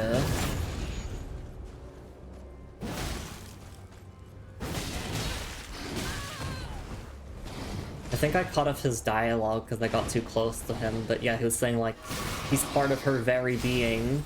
Like, he doesn't want to betray her like this, but the Two Fingers, because they created him, are basically forcing him to do this. He has no will. Because the Two Fingers will just use people for their own agenda like that.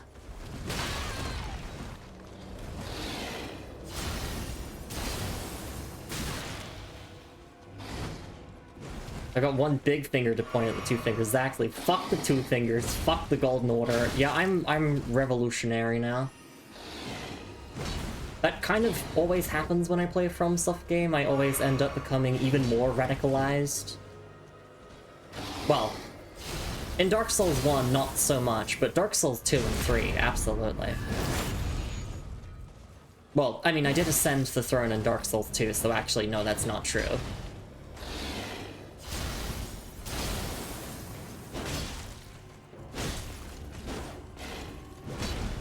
But I was a revolutionary in Dark Souls 3. I committed so much heresy in that game.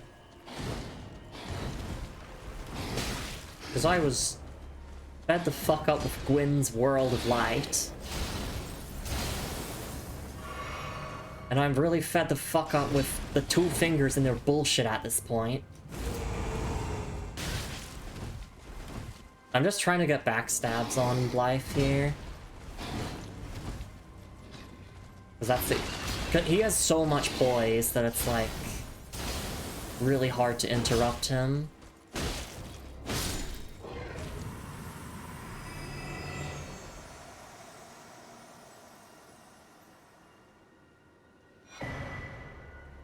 Royal Greatsword, Life's Armor, Gauntlets, Greaves.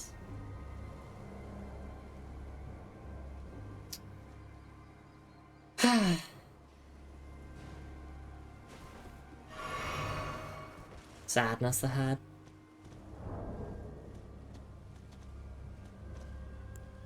I need to go be sad.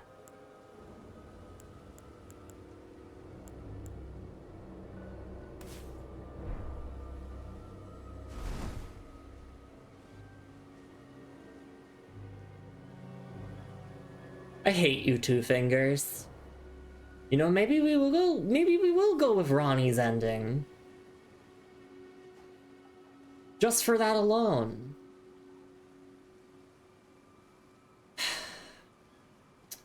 We have to go and say hi to EG now. Please fucking say that EG doesn't die as well. Don't do this to me. But also, we need to check these item descriptions. Blythe's Greaves.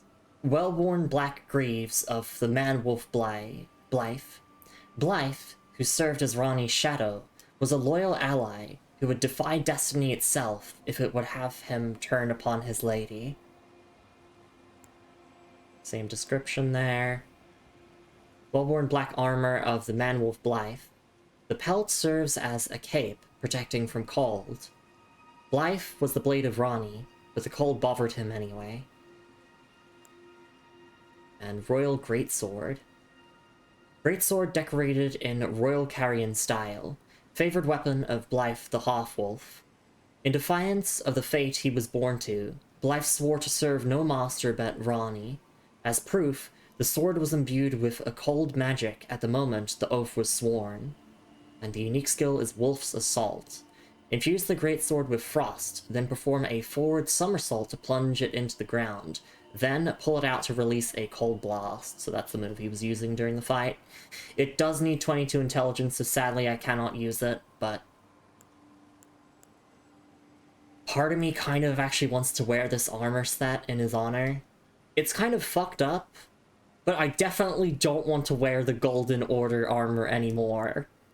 Like, this is the turning point of my character arc, you know, for my player character. This is her turning point. This is where she's like, oh, yeah, fuck that shit. I mean, she was kind of fuck that shit to the Two Fingers as soon as she decided to start serving Ronnie. Or, no, you could argue that she was serving Ronnie because of Roger and wanting to get the curse mark. And she just so happened to get further involved with Ronnie.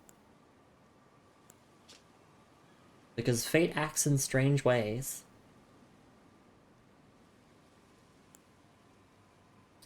This item description just hurts me. He would defy destiny itself if it would have him turn upon his lady. Like, damn. Let's try on the armor. I'm not gonna wear the wolf mask though, that's fucked up.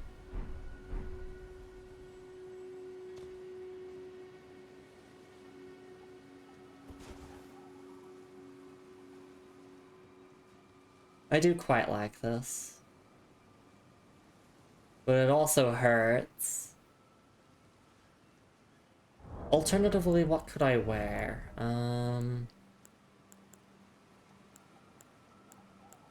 Yeah, I don't want to really wear Lanedell stuff anymore.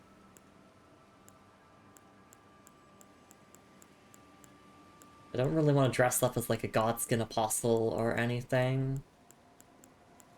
I think I'm going with this. Let's actually think the helmet to wear for this set. I do want to briefly see what it does actually look like if you put on the wolf mask. Oh my god, it's like your Blythe Jr. Don't talk to me or my daughter ever again. Type energy. No, need like a knight helmet. Great helm. Yeah, that's alright. It seems like most helmets would go pretty well with this.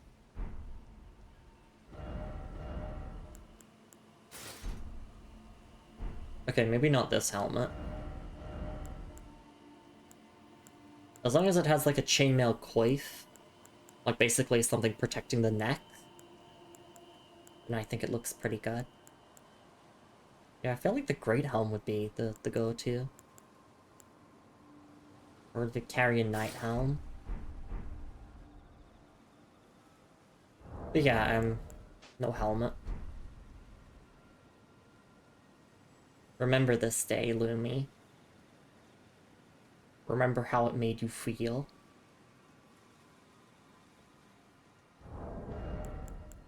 Is there a different shield that I could use that would fit a little bit better with this set? Because Beast Crest Heater Shield more so fit with like the Lanedale Knight. I guess I could use a Great Shield, but I'd like to be able to parry. I know I could just have 2 shields equipped, but still.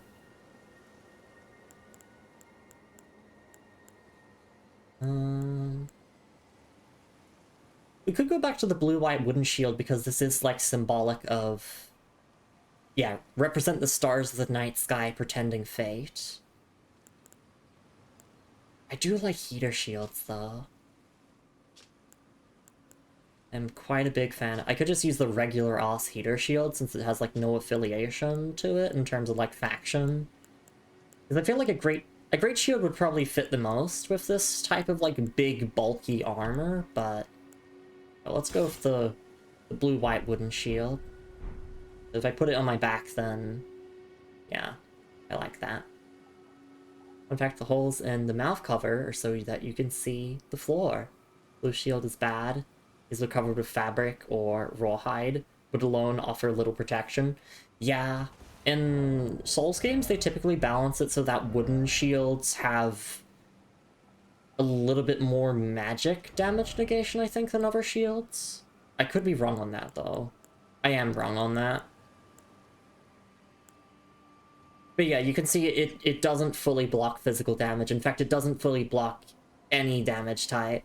Because, yeah, it's not effective.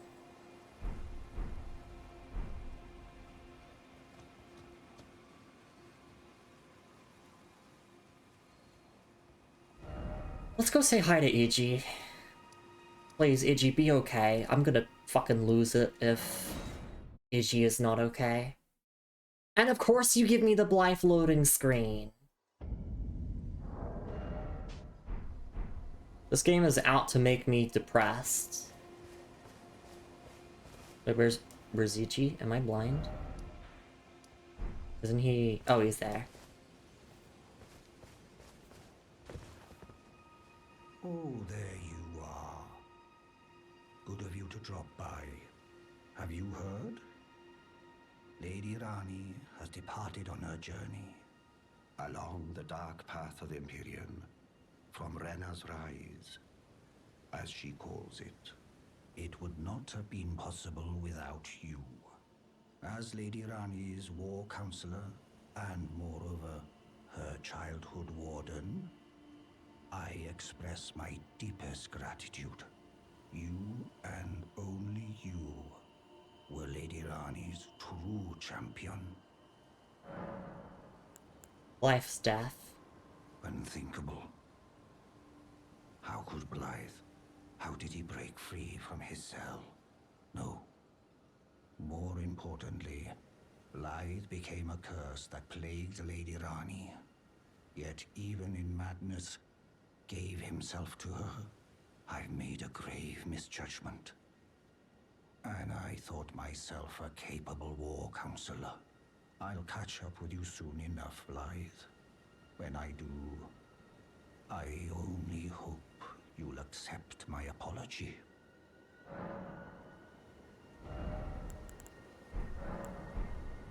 Something else for you? Something else? It says to reload the area now, which... Iggy, I fucking swear. Do not do anything to yourself.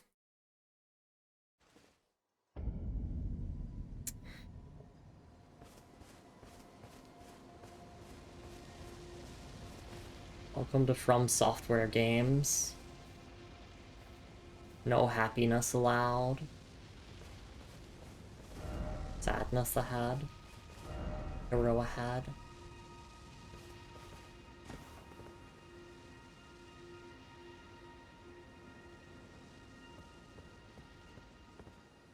Oh, it was a fucking Black Knife assassin! He didn't kill himself. Oh my god. Iggy's bell bearing Iggy's mirror helm. If only I had a Elden Ring. Yeah, I mean, this stream has absolutely radicalized me against the two fingers. Didn't expect precious item.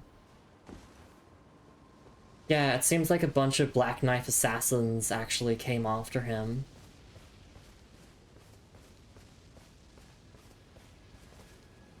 Or maybe he wanted them to kill him?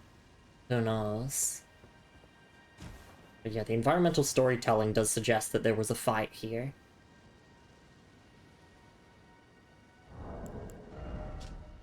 Iji's mirror helm. Helm fashioned from a crystal looking glass, said to have never left War Counselor Iji's head, easily broken and weak against striking attacks. Worn by those committed to high treason, it wards off the intervention of the Greater Will and its vassal fingers. Iji was afraid, terrified of his own treachery. I'm gonna go need to cry for a little bit.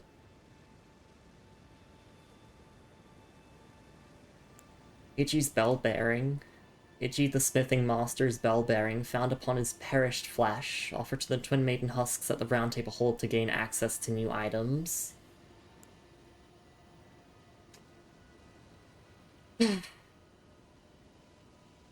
Yeah. Yeah. Sadness ahead. Sorrow ahead. No more friends ahead. We lost everyone. That's your typical FromSoft game for you, but it hurts even more in Elden Ring because the writing of this game is phenomenal.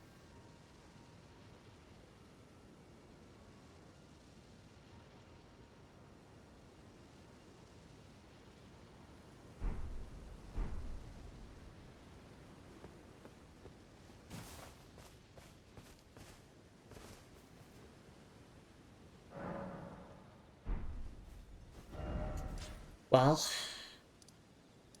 I'm gonna go for a stretch and hydrate break, and when we come back from the break, we are going to go to the Divine Tower of Liurnia in order to obtain Ronnie's Curse Mark, which is not required for her questline, it's needed for Fia's questline.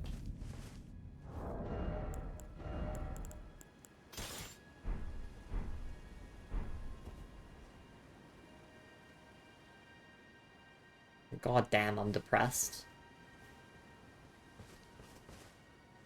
I'm just gonna sit here at this grace, catch up on chat. Tel says, blue shield's bad, it was covered with fabric and rawhide. Wood alone offered little protection. I already read that message, but then yeah, wood, hide glue, cover, gesso, paint, plus reinforcement on the rim. Yeah. Yeah. Yeah. I'll see you all in a couple of minutes. I'm gonna go for a stretch and hydrate break and a little cry even, and we'll be back with more Elden Ring after a moderate length break. That's the video showing how Shield is made? Okay, well, I'll take a look at that much later. See you all in a little bit.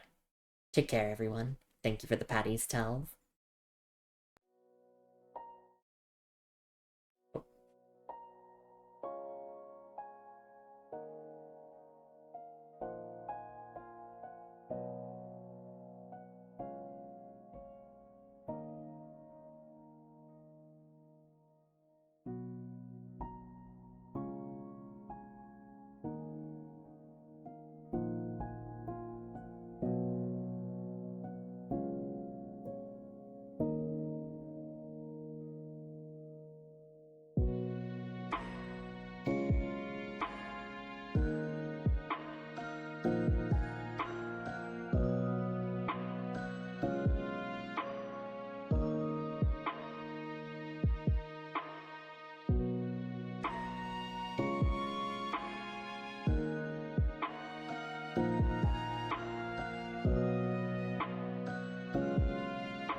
Alright, and I am back. Thank you so much for your patience, everyone. I really do appreciate it. And if you are heading off to sleep, Telb, then I do hope that you rest well yourself. So yeah, it turns out when my headphones fell onto my keyboard, they actually hit the number lock button on my number pad, and turned off number lock, which is a problem because I use the numbers on the numpad to serve as my macros for like streaming, because like they're not really used for anything in like 99% of games. So when I pressed my mute button, because the number lock was off, OBS thought that I wanted to go to my stream start screen. So it went to the stream start screen. So I quickly just panicked and clicked over to the AFK scene and had that break that way. So I feel as if this is the divine telling me something, you know? Like with Ronnie and with Blythe and Iggy and everything. I feel like the world is trying to tell me that things are rough right now, but that they'll get better. We're gonna fight for a better world. Out of morbid curiosity, I do want to see if the body of Iggy is actually still here, or if it like vanishes after you. No, okay, it's still here. I was thinking during the break why potentially the Black Knife Assassins went after Iggy. The only interpretation I could really come to is, one, either it was like an assisted suicide, or two, it's that Iggy's usefulness to Ronnie was considered, well, expended at this point, and so it'd be best if he were just disposed of. Something along those lines. I don't agree with that sentiment. I'm really upset. But that's just how it is sometimes. Your dragonfly head. There's Demise is coming. Yeah. That'd be assisted suicide if he killed the assassin too. Exactly. I think it's that he knew that now that Ronnie had, like, fulfilled her destiny, that he was basically going to be disposed of. Or that he deserved death for what he did to Blythe, because, like, he expressed genuine remorse and regret for what he did.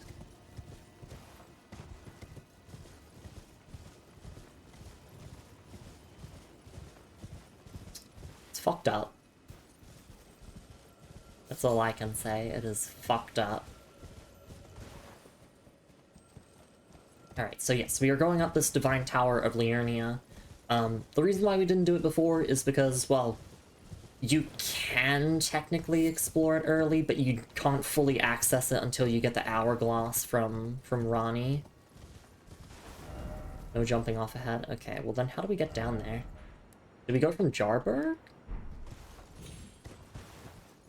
I don't think so. Actually, maybe you do. Maybe you do go from Jarburg. No, because Jarburg, like, yeah, it stops there at the cliff. Oh, we have to go from here.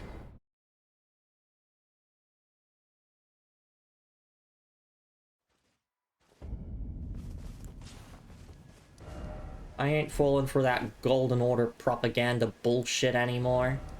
I say continuing to use incantations. I could respec and replace my faith with intelligence.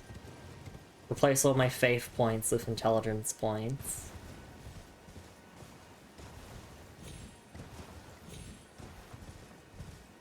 But I still want to use Ordovis's Greatsword. And I still kind of want to use the Golden Order Greatsword, just for aesthetical purposes, and just also because they look, I mean, yeah, they look cool, so aesthetical purposes, and then also, like, gameplay functions. Hey Crusader, it's lovely to see you around. Hope you're doing alright. We've just been through depression. As you can probably tell from the armor that I'm wearing. We just I had to say goodbye to two really good friends. But hey, we're technically married to Ronnie now. Isn't that good? It's not worth it, in my opinion. I mean, I want to help Ronnie, but like, damn. It's just a fucked up situation for everyone involved. Balling at what cost? Usual FromSoft depression, you know. Time for head. Oh, no jumping off. Oh yes, so we're not dressed up Golden Order style anymore. We've decided this stream is not safe for Golden Order believers. If you are an envoy of the Greater Will, please fuck off. You're not welcomed here.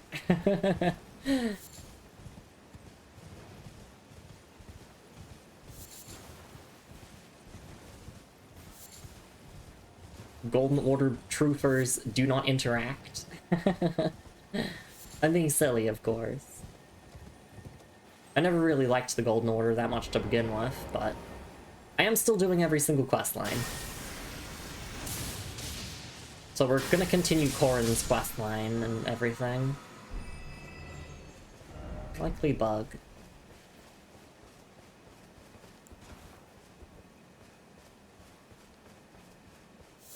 I do really like the cape on this armor. I just don't like how it's acquired. And I don't want anyone assuming that I killed Blythe, like, unprovoked. I put him out of his misery, is what happened, because the two fingers were like, no, no, no! Ronnie, you've gone too far! We're gonna turn your shadow against you. Where are your sorcery? Mage! Arian study hall. A horse, you don't have the right. No more torrent.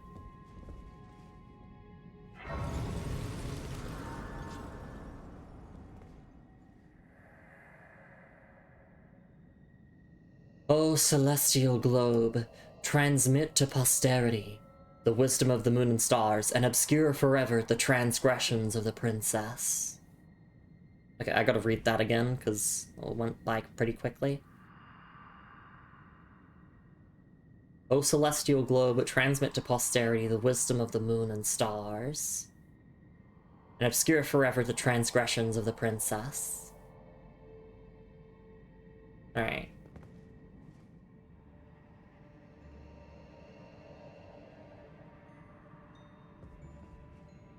So we do need to actually use the hourglass here on the pedestal.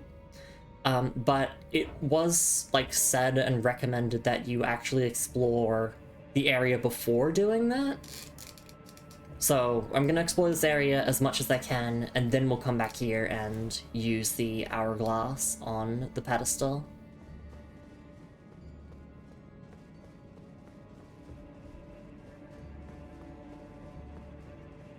Had a rough one. I give you special princess comfort after stream. Thank you, man. Crusader says my chosen baddie of this game is Sorcerer Sullen. Should probably be alright with the Ronnie ending, so W for me. I don't actually know if I'm gonna go with the Ronnie ending or not. But our save file is set up to the point where it can do the Ronnie ending if I want to. Daffahad. Thank you for the patties, Telv. I still have a whole game ahead of me and a bunch of lore to uncover before I decide what is best for the lands between. I mean, No Gods does sound pretty cool, though. No hidden path ahead? Okay. And yet I'm gonna check for one anyway. Yeah, they weren't kidding. Have you seen what Sorcerer Sullen looks like under the mask? No, I have not. Don't know if you see that as part of her questline or not, or if it was like data mined. But no spoilers for that. We will be doing the rest of her questline, basically around when we do Mount Gelmir. They took the baddest chick in the game and hit her face.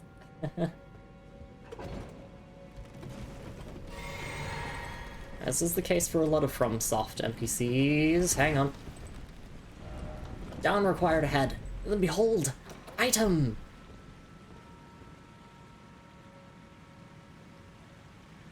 For real?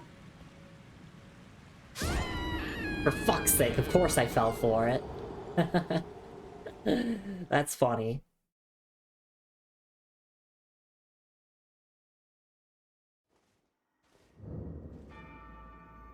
It's not anything you're technically supposed to see in game, just some camera trickery and model tweaking, I say.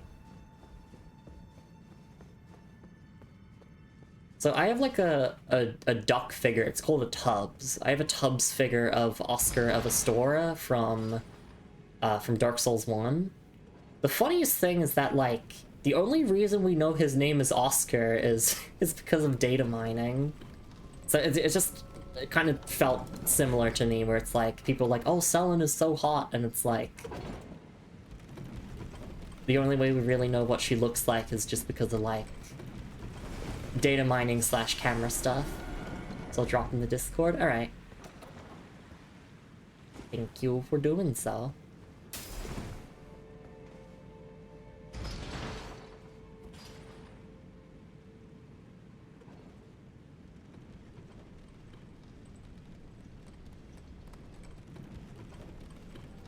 So this is just a regular ass elevator. They weren't kidding when they said no hidden path ahead. There's nothing. It's just, I'm so used to whenever I hop on an elevator to, like, jump off the sides as soon as possible.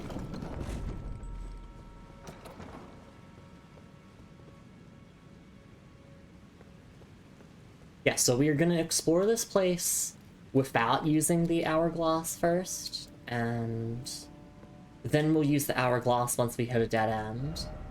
Fire ahead. So we might not actually get around to doing deeper depths today. I was expecting that we would get around to doing it. Oh, shoot.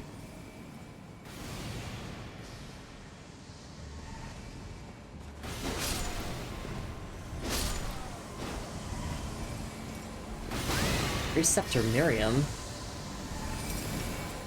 God, that armor set.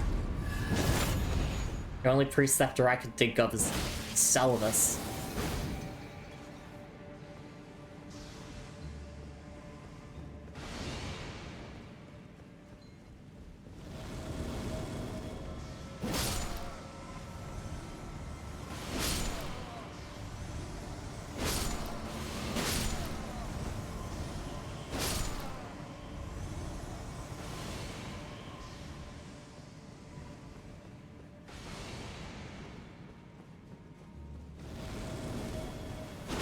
I've got you cornered. There's no running now.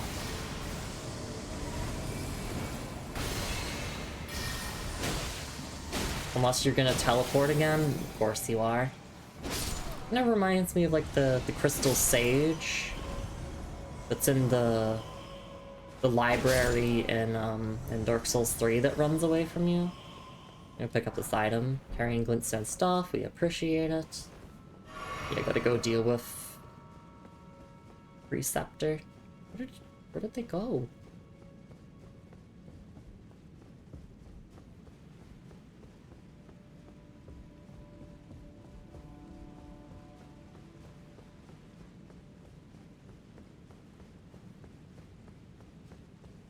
I guess they went to a higher point here. It's an art sharing Pingja, thank you. Ah, this bitch. To be fair, someone can be hot without knowing what their face looks like. Yeah, that is true as well. A lot of people find Solaire attractive, and the only reason why we know what he looks like is because of, like, data mining and stuff. Magic appreciation? What have you done with the real Lumi? Ronnie's questline, Alex Speedling. Ronnie's questline.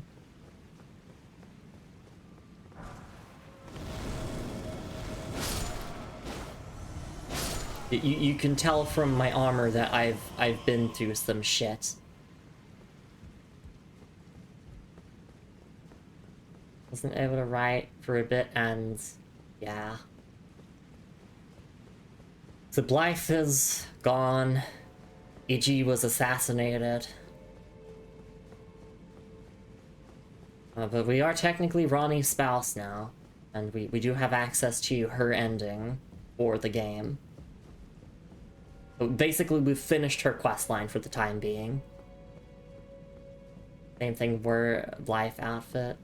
It's just, like, it didn't feel right to wear the Lanedell armor after everything that happened. It just felt wrong to me.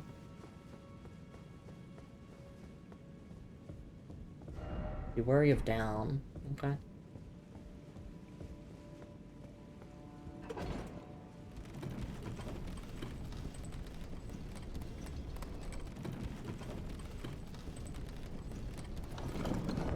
And there's a lot of helmets that actually go really well with it, like the Great Helm and the Carrion Helm.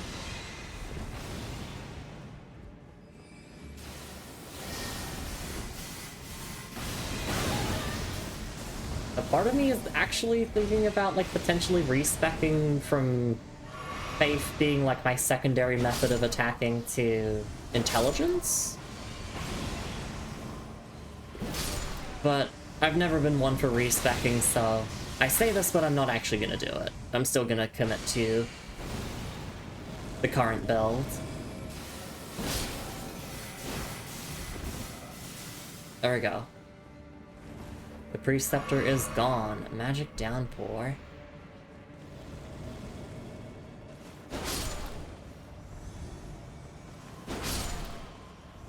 So yeah, we're basically exploring the study hall without using the inverted statue thing, the hourglass. And once we're done exploring it like this, then we will use it, because apparently it like alters the layout of the area a little bit.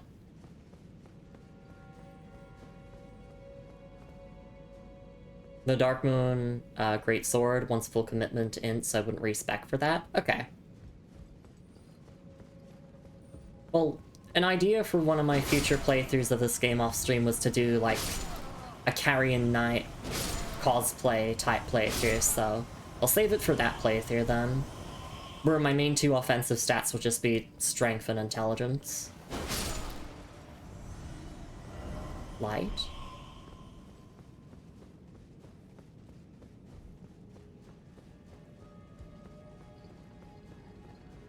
Alright, so obviously we want to go up this ladder now. We'll catch up on chat first.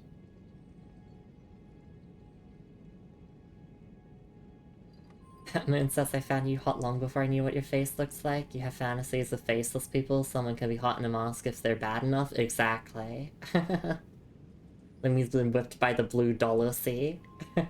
What can I say? I'm loyal to princesses. And I'm loyal to my Princess Moon. He says that my take on Blythe, that he went mad because he could never accept to betray Ronnie, not through some act of meddling. He went through hell against his own nature, just because he's the goodest. I think that's a very fair interpretation, because the item description of Blythe's armor kind of feeds into that. Yeah, a loyal ally who would defy destiny itself if it would have him turn upon his lady.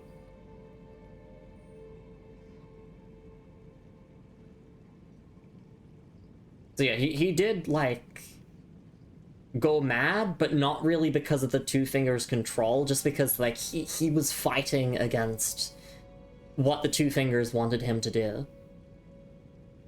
Reject Fae for turn to magic. Int is cracked in this game, just saying. Current PC playthroughs, Rilana cosplay, uses a bunch of carrying spells and stuff. So much fun.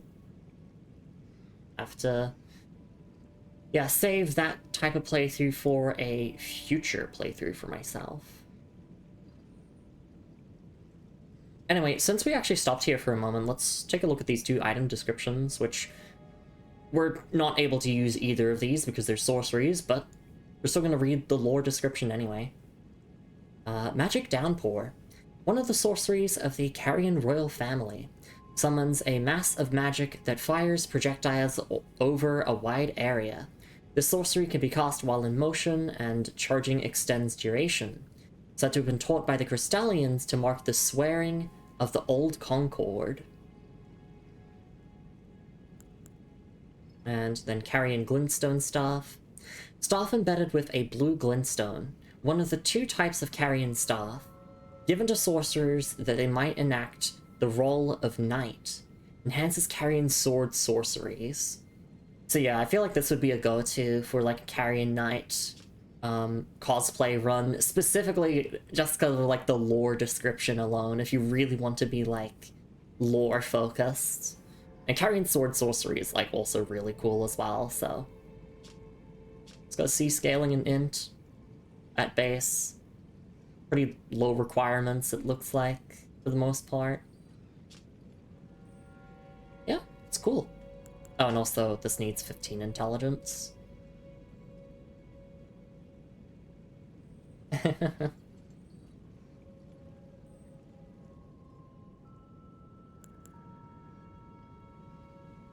Just interesting that this item description mentions the swearing of the Old Concord, like the Crystallians being allied with the Carrions.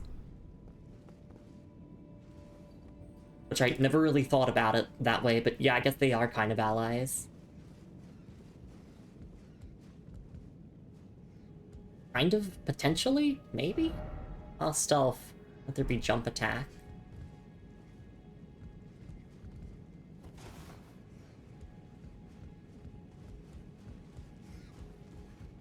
Up. Wow. When you ask someone what their favorite Pixar film is.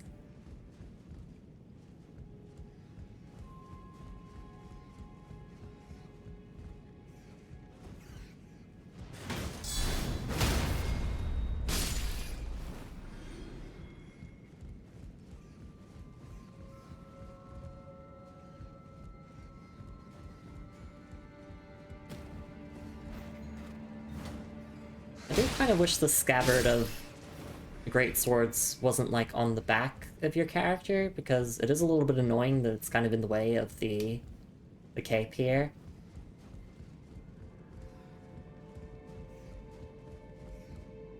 But I'll get used to it in due time.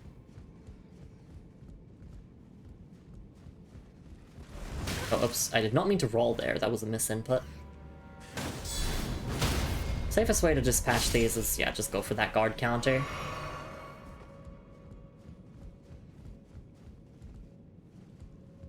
It feels like all we need to do here is just go up the next ladder, but there are player messages here.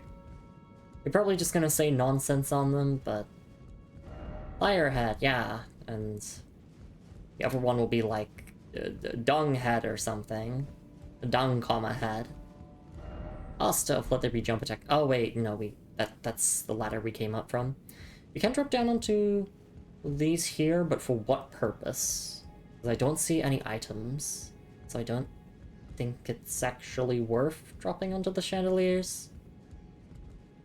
Unless I'm blind and there actually is an item on these chandeliers. It doesn't look like it to me. Oh, or is that just a way of getting down? I guess, kind of. Let's just keep climbing upwards. Oh. Need a hand?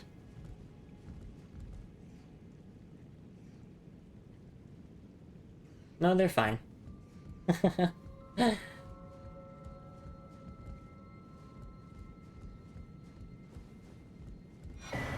Cerulean Seed Talisman. Yay! That's a pretty good one.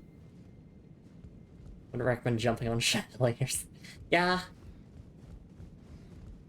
Probably wouldn't be a good idea. So after we clear out these last few rats, then that's everything there is to do here without using the inverted statue, so... Oh. No, I want to get the loot from the rat. What if they dropped a rune arc?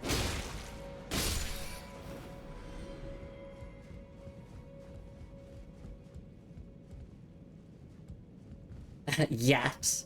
Yeah, because we're gonna use the inverted statue, and that's gonna like unlock the rest of this area.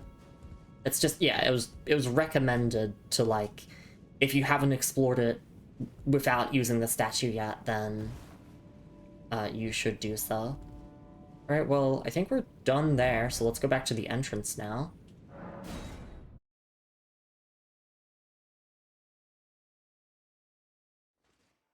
Navi says he's so sad about it too, like he can't understand how anyone could see him betraying his lady, but they knew it was inevitable, tragic wolf, exactly.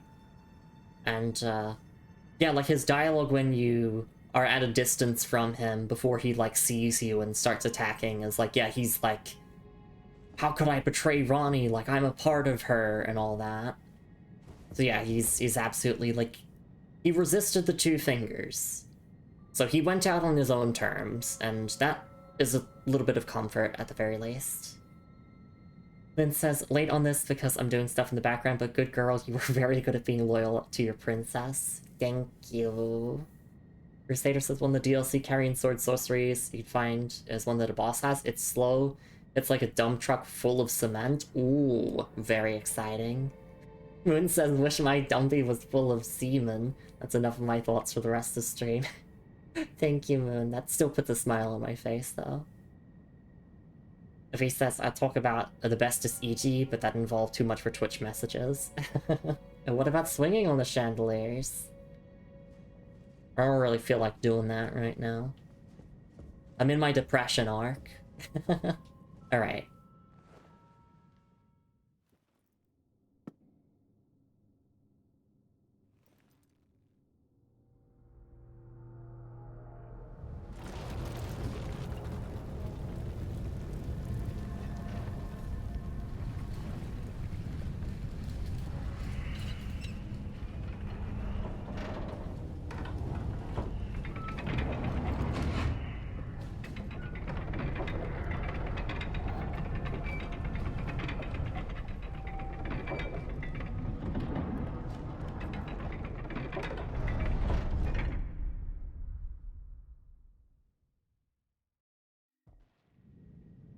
There we go. We have inverted the entire place now. Let's swing from the chandelier, from the chandelier. Perhaps even feeling your tears as they dry. Yes. We do have an item description to look at, which is the Cerulean Seed Talisman. A cerulean-colored talisman patterned after an Erdtree seed. Boosts FP restoration from the flask of cerulean tears. The Erdtree was once perfect and eternal, and thus it was believed that Erdtree seeds could not exist.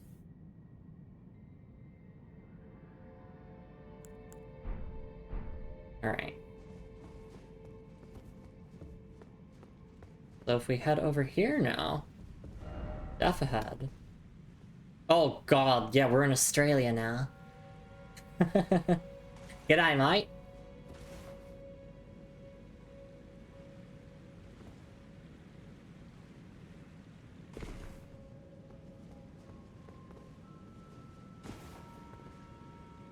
Yeah, just take Erdtree cuttings. No! Not these things again! Potentially one of my least favorite FromSoft enemies. Not saying like they're poorly designed or anything. Are you fucking kidding me? Preceptor Miriam, you're back? Really? Beware of Australia. I mean, we got these hand spiders, so we might as well just be in Australia.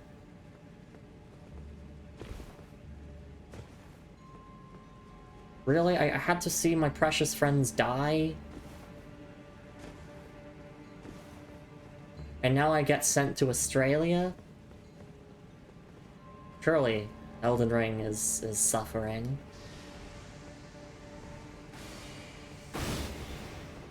Just double checking if I could, like, platform up anywhere. But I highly doubt I can do that. So yeah, let's just focus on deleting Preceptor Miriam. I'm literally on your side, Preceptor Miriam!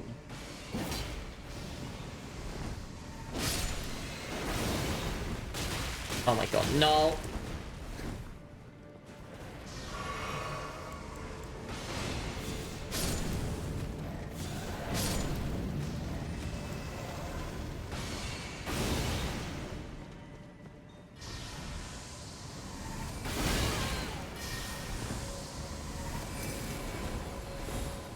Okay, there we go, backstab.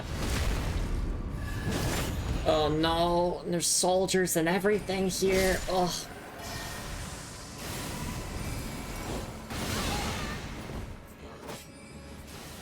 Miriam, I hope you fall.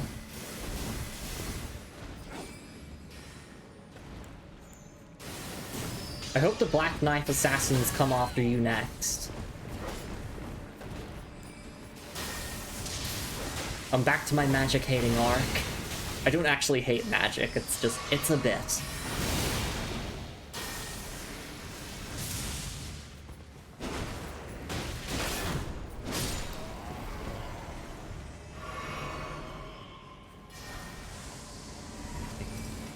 Where are you? Well, lunge attack time, maybe? No? Oh my god, stop it.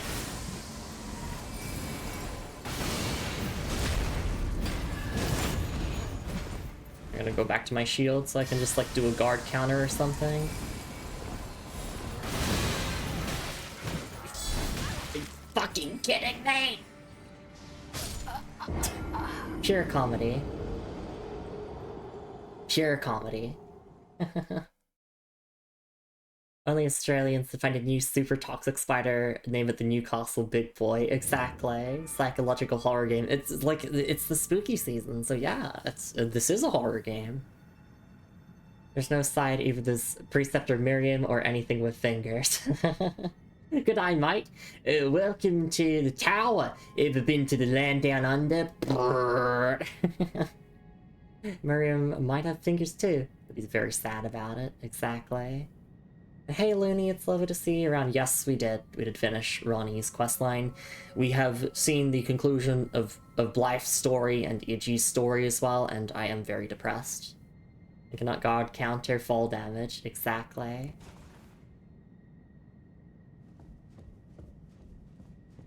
Which, like, I'm very much surprised, like, how early into the game that you finished Ronnie's questline.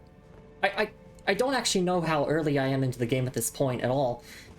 Some people might say mid-game, potentially, but also if you consider the fact that we're playing the DLC, we're nowhere near done with the game.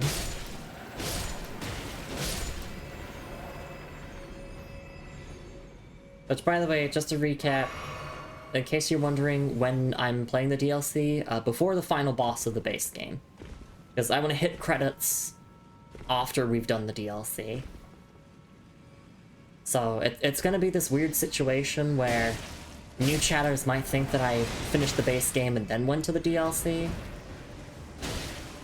And that's technically true. We are finishing all of the base game and then going through the DLC. But yeah, we're not doing the final boss, basically.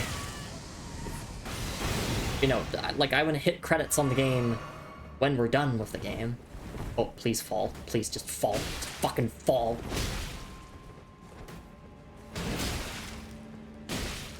You slimy bitch.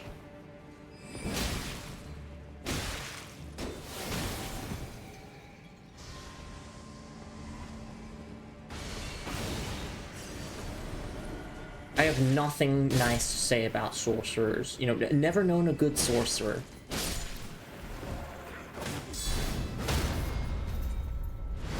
I'm kidding, Selene seems okay.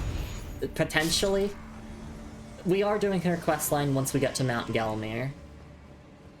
Because her questline is coupled in with Mount Gelmir stuff, which... we will be at Mount Gelmir soon, trademark.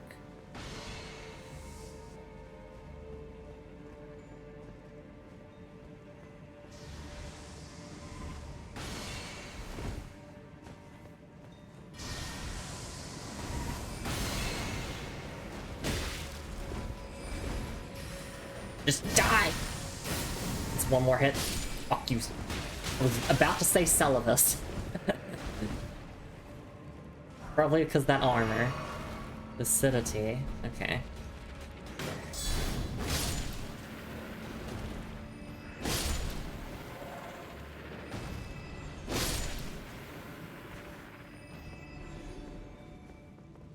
Oh, what a fight, huh? What a final boss fight that was. That was basically a final boss for me. V says, I once saw a regression webcomic where the dude trained his parry so much he was able to parry death and come back. That's so cool. Early mid-game, says Crusader, and says this is a decent amount into the second half.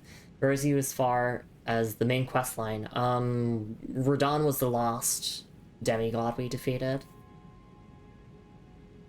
Our sorcerer hardly know her. Hey, says Moon. Ronnie's not here, Lumi's already bad-mouthing magic users. Sorcerer hardly even know her. Yeah! It's a good joke. Yeah, beat me to it. Okay, she tells me I'm one of the good ones, says Moon. I should say it like this. I have nothing against magic in Souls games. I think that you should use magic. Magic is awesome, especially in Elden Ring. Magic is so cool in this game. I just hate having to fight against magic users. Although I will say, I think Renala is one of my favorite, like, main bosses in the game. So far. Because she really emphasized, like, the whole glass cannon type mage builds.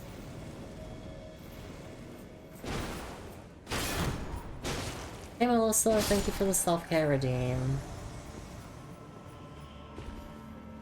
Yeah, we will take that break in a little bit. I think there should be an upcoming grace here as we traverse this tower, so let's save that break for when we get to that grace.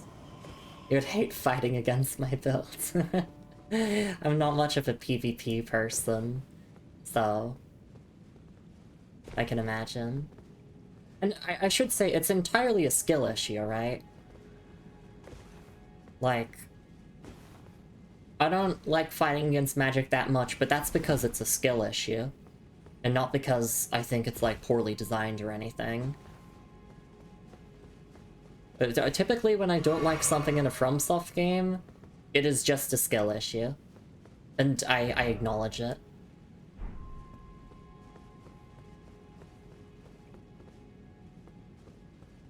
Sorry, I'm kind of just running back and forth here as I'm yapping, but we'll traverse the other side of the tower in a moment. That kind of felt like a hidden wall to me, but I guess not. We will check item descriptions as well once we have a moment to really take a break.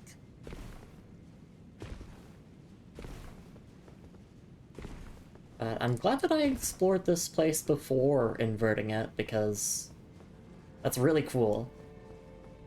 You effectively get 2 mini areas by inverting the place.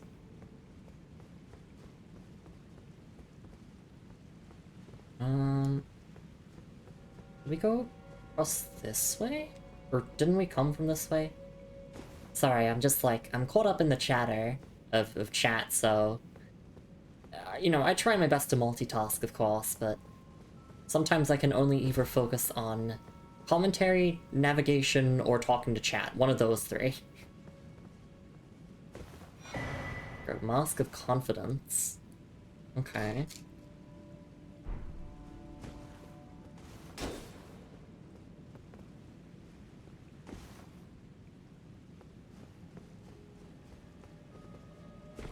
I'm just trying to find the path ahead at the moment.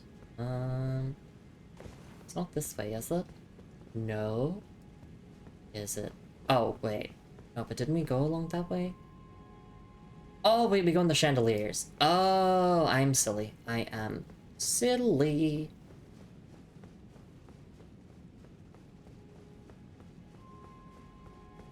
Like, they literally set you up to drop down onto this one right here.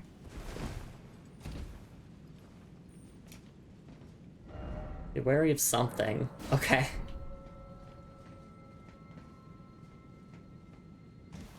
Me when I'm paranoid. Be wary of something.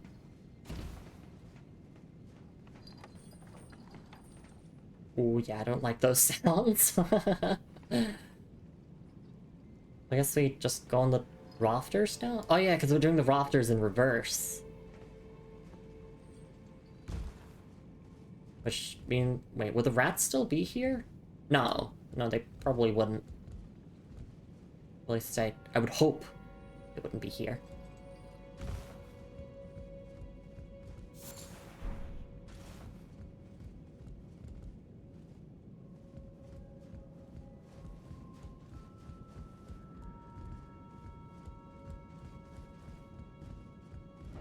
didn't expect corpse. Yeah, the corpse was upside down. The rats, yeah, they succumbed to gravity. See, that was my hope, and I'm glad that that is reflected in the level design. Although, poor rats. They got squished. It seems like there's nothing else here, so... there's a ladder, but... no point in going up it, right? Oh. Well, no, I can't even climb it from this direction.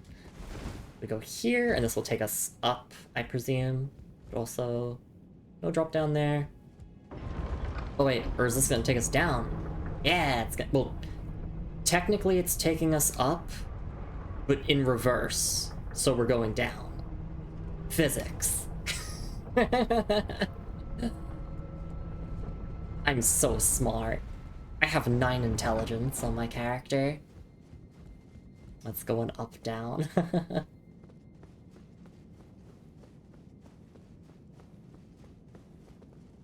Alright, just checking around here. It does seem like it's a pretty linear pop ahead, but you know me, I always like to double check in case there's like any environmental like storytelling details, or you know, there could just be like a small little thing to pick up if you're intuitive enough, or you look carefully enough. Down? Think carefully. Upside down, or was it the other way around? Who knows? Yeah, but so there's only really one path to take here. I'm hoping that there'll be a grace and then we can take that break, because, you know, I do like to honor the self-care redeems when someone's like, you know, telling me to take a break.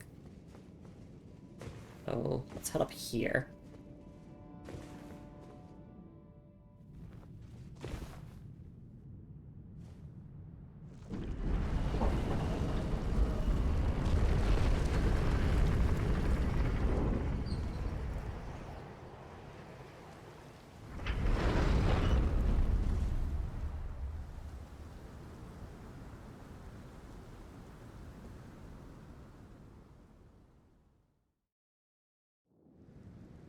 Okay, yeah, now we're at the Divine Tower of Liurnia. And we can take a break. Well, we got 2 item descriptions to look at, starting with the Mask of Confidence. Mask with the mouth sewn shut with gold thread. Increases arcane.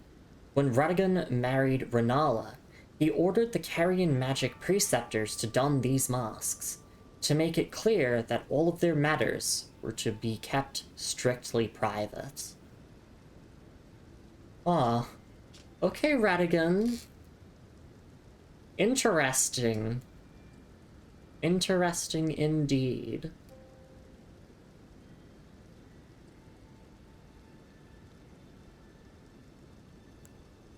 And then Lucidity. One of the sorceries of the Carrion royal family.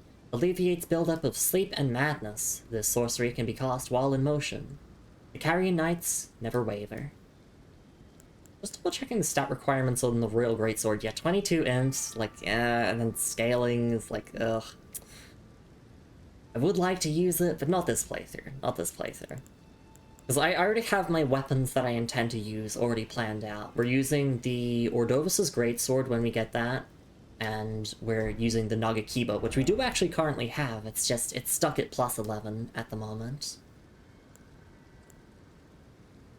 Here's that spell, like, gulping down 3 monsters at 10 p.m. exactly. Could you imagine if there was, like, a lake of sleep in the game instead of a lake of rot? You just go around spamming it non-stop. Well, thank you for the samurai time redeem, Lumi. So what I'll do is I'll go for a stretch and hydrate break, and during that break, I'll change outfits into the samurai outfit, and then we'll continue on. Spoiler alert, not actually a spoiler, Radagon is kind of a dick. Oh, he absolutely is. He left Renala like that, for reasons that we have no fucking clue about. You know, divorce is never a good thing. Like, we've seen what happened to Renala as a result of that divorce. And also, yeah, like, marrying into the Carrion Royal family, taking control of the preceptors like that, telling them to keep their mouths shut, and then leaving, like... Yeah, I don't really like that Redigan guy that much. Anyway, that's enough yapping for me. I'm gonna go for that break. I'll see you all in a couple of minutes. Thank you so much for being here, everyone. And, we should be finishing the Divine Tower of Liurnia soon-ish, and then getting to move on to Deeproot Depths. Yeah, not just divorce, but left for someone else. So like, kinda... I don't know if he necessarily cheated on Renala, because I think the timeline of events is that he divorces Renala. I guess he divorced Renala to be with Marika, so yeah, that is kind of cheating. Find the right items, read the right things, you will learn why. Warning, it's a very Souls thing. I'm very excited to uncover all the lore, but yes. I'll see you all in a couple of minutes. Take care of yourselves, everyone, and we'll be back with more Elden Ring in a little bit. Catch you all then.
Alright, and I am back. Thank you so much for your patience, everyone. I really do appreciate it.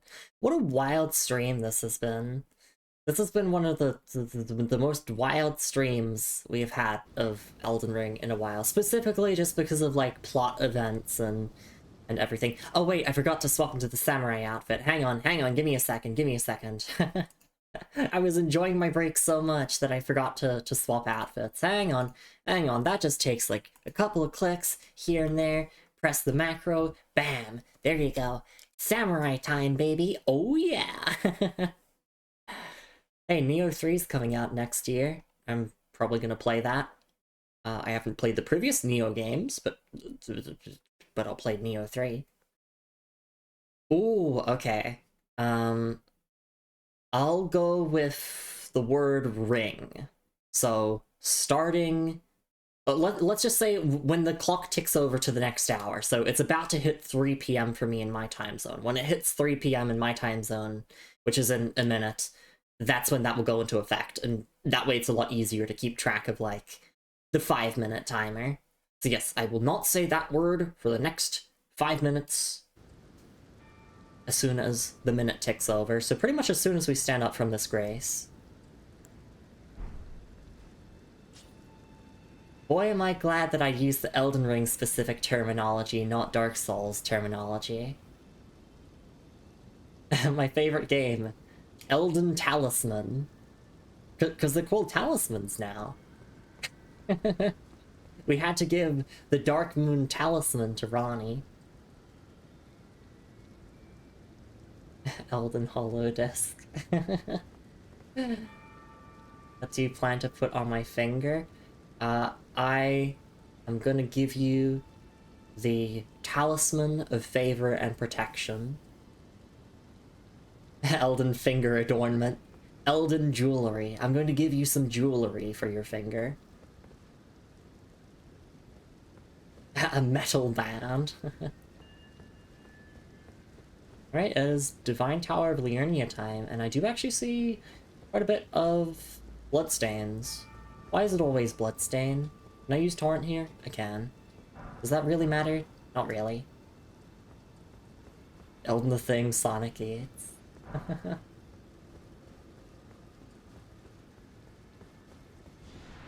Oh, okay. It's the Godskin Noble! Where's the music? You know, the song that goes like, ha ha ha ha, ha ha ha, ha ha ha,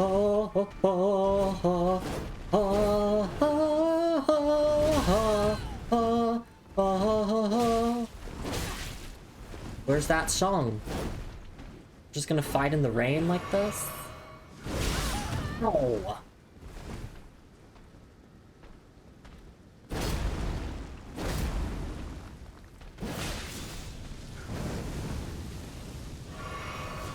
Elden Baguette. Elden Croissant. Elden Pringle. Actually, I was looking up the Elden Ring, like, cover art the other day. Oh shit, I said ring. Alright, well, Moon, if you can refund Crusader the channel points.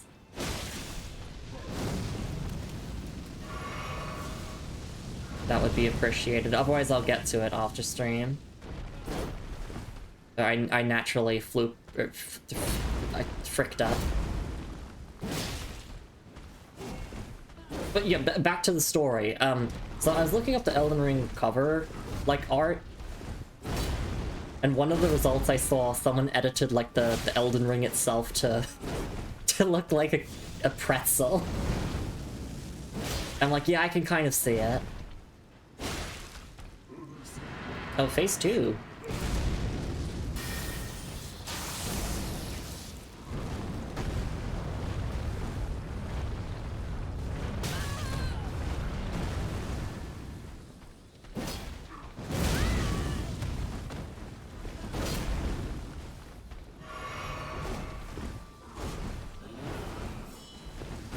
Probably want to learn well their moveset because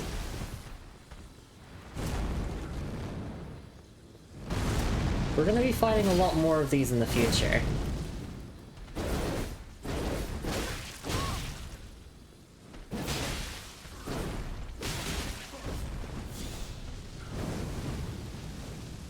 My confession is that I'm not really that good at fighting the Godskins, honestly. Like, I kind of know their moveset, but like, I don't know any, like, super big windows for damage from them.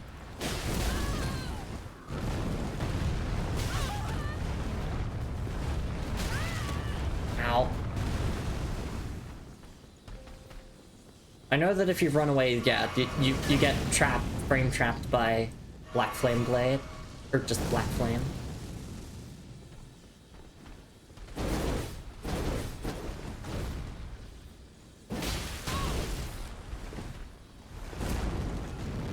Oh, we fought like a couple of the apostles at this point. We fought like 2 of them. So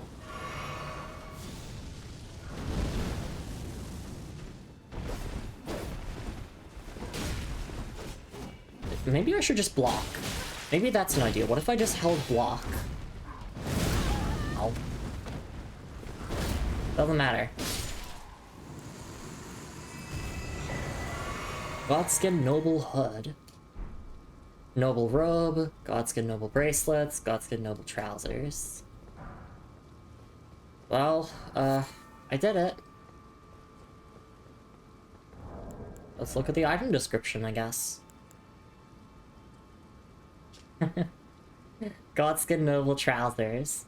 Trousers made by sewing together patches of smooth skin.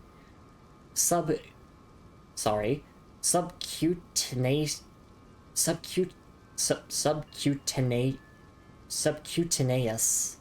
That is not a word that I often read. Fat makes them plump and soft, worn by Godskin nobles. Nobles are the most ancient apostles who are said to have assimilated inhuman physiology, not unlike the Crucible, the Erd Tree in its primal form. And it's basically... Oh, subcutaneous. Thank you.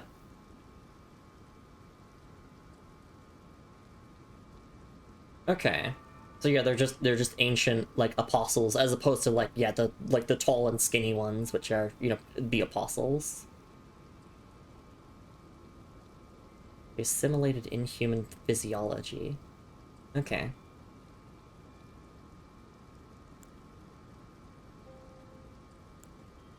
Oh, the robe has a slightly different description. Robe made by sewing together patches of smooth skin. Subcutaneous. Oh my god, I cannot do this. Subcutaneous fat makes it plump and soft. Worn by Godskin nobles, known for their 7-face aprons. Strengthens the noble presence incantation. Nobles are the most ancient apostles who are said to have assimilated inhuman physiology, not unlike the Crucible, the Erd Tree in its primordial form. But yeah, it's just the exact same description there. Alright. That kind of explains their stretchy powers. It kind of makes me think about One Piece in a way with Luffy.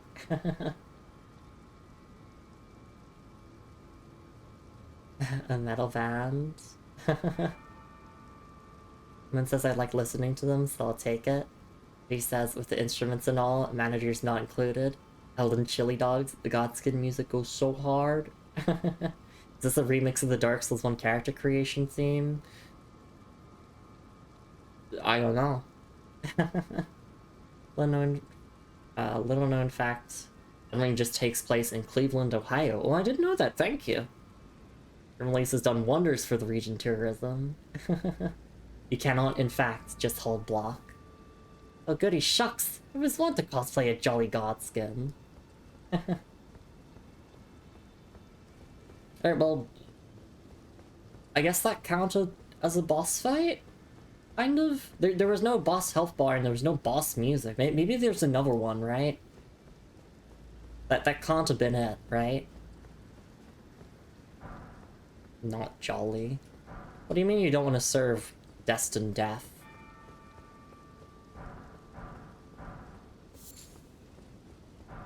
I'm really excited to learn more about like Malekith and Destined Death and the Glow-Eyed Queen that he defeated. Well done.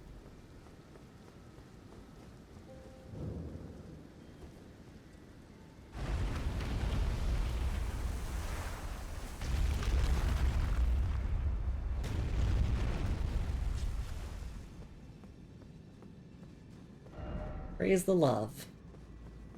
I wonder what we... Oh wait, we're getting Ronnie's curse mark, right. I was, for a second I was thinking like, wait, we don't have a great rune to activate here. We're getting Ronnie's curse mark, that's what we're here for. And turn off my lantern now.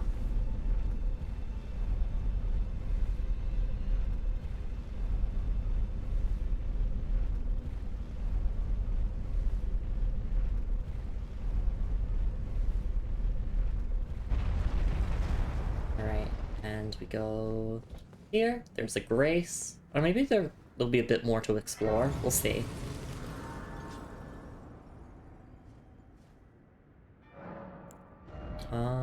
We can get a level if we get 5k more runes, so let's just do that now. I can't be bothered to wait until I get more. We have so many golden rune 10s, so that should be enough. Oh my goodness. I'm 500 short, basically. Sure, let me stand up and do this again. Or just use the 800. I'm broke.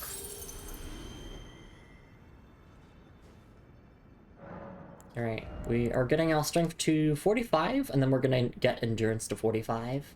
No runes, no maidens. And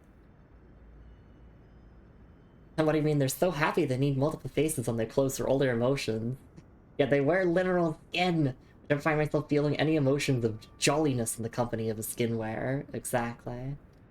Aside from the joke, I'm entirely with you, Crusader. Hey, but they have Black Flame, and Black Flame has aura. I mean, I wouldn't be comfortable wearing the skin either, but like, let me use their weaponry, you know? Let me use their incantations, because that's cool. So what's Simple View? Oh, Simple View just turns off the stuff on the right entirely. Alright. What was the soft cap for endurance specifically for the stamina again? Isn't it 50? Because I want to make sure I don't, like, over-level it.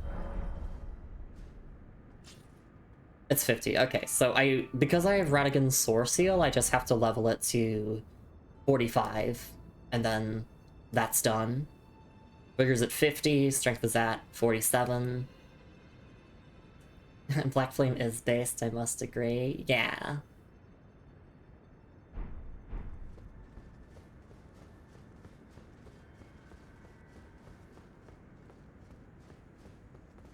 Behold God.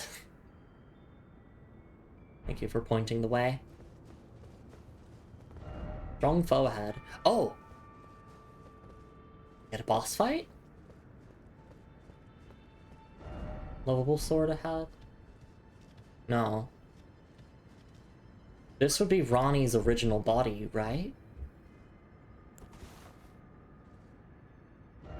Lovable sword ahead, therefore time for love. Yeah, this is Ronnie's original body. First Mark of Death and the Stargazer Heirloom.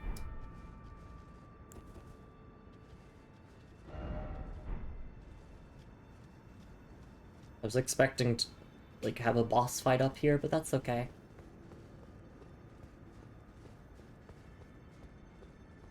Alright. Stargazer Heirloom, a talisman engraved with the legend of a queen, raises intelligence. The young astrologer gazed at the night sky as she walked. She had always chased the stars every step of her journey. Then she met the full moon, and, in time, the astrologer became a queen. So I am presuming that that's referring to Renala?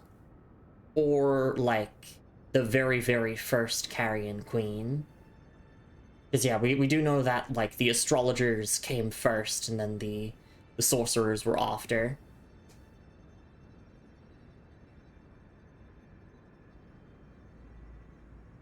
Alright.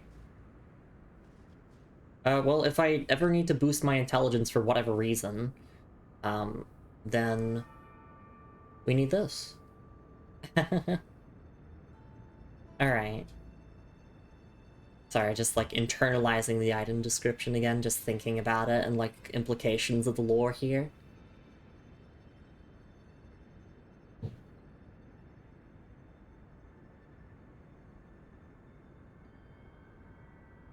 Alright. Curse Mark of Death. This is probably one of our most important item descriptions, just like ever so far. So, Curse Mark of Death.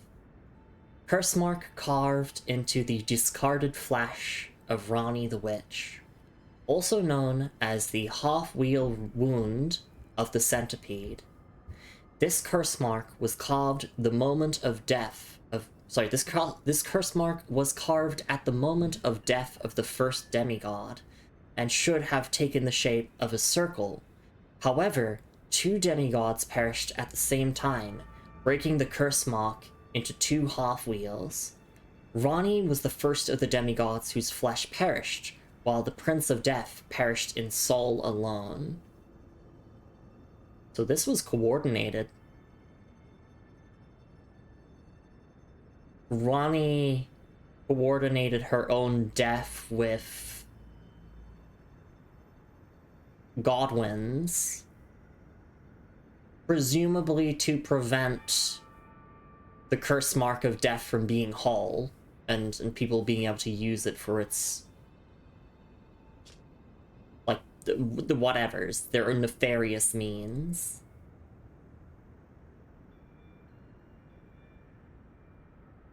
Huh. Interesting.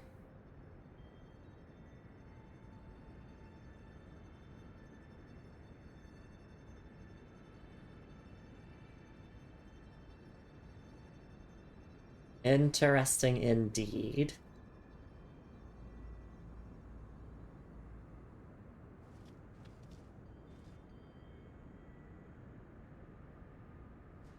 Well, we have to go and give this to Fia. I do know that, so...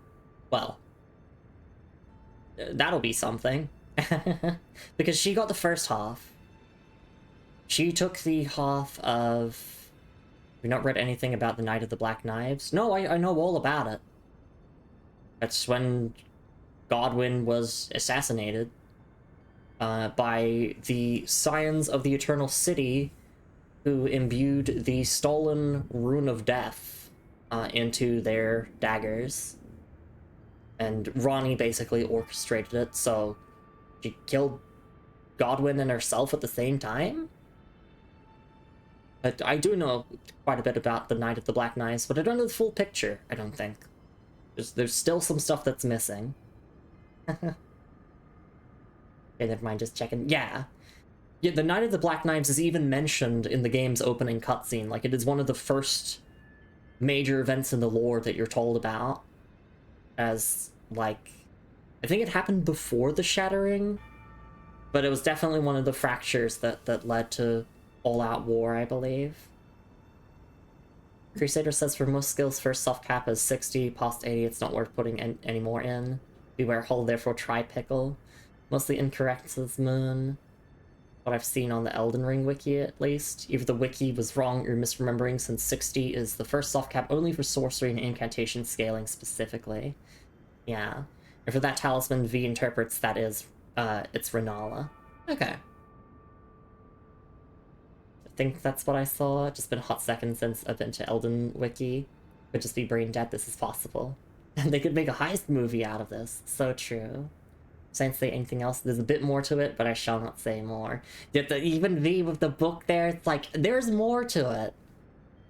And I feel like if I pursue Fia's questline, then I'll get to learn a little bit more. Hopefully. Hopefully. Fingers crossed.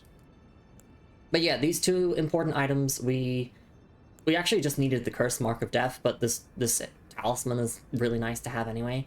So we will actually go to Deep-Root Depths now. The stream title is not clickbait. We have explored a tower, or towers, because technically, like, we were up at the Moonlit Altar, and now we're going to explore the depths. Very exciting. Sorry, it's just, I'm a little bit slow with, like, my processing at the moment due to, you know, like, disability, so I'm just, like, I'm looking at these item descriptions again, and I'm like, okay, I understand what they say. Calm down, anxiety. You read what they said.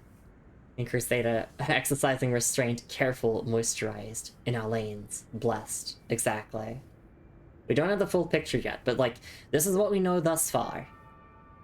The facts of the matter that we know at the moment is Ranni orchestrated the Night of the Black Knives. She stole the Rune of Death from, or a fragment of the Rune of Death from Malekith, and used it to imbue the knives with, deathly power to kill Godwyn. And that was the first death of a demigod.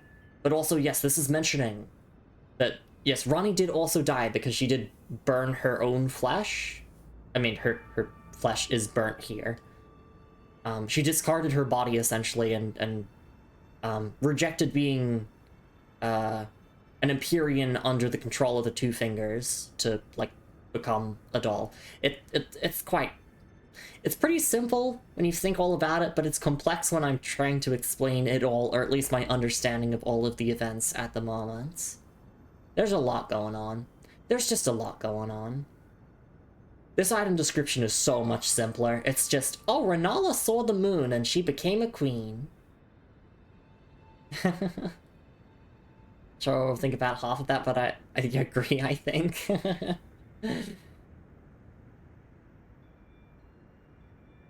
Alright. Just looking at this one more time before I close the menu. Carved into the discarded flesh of Ranni the Witch.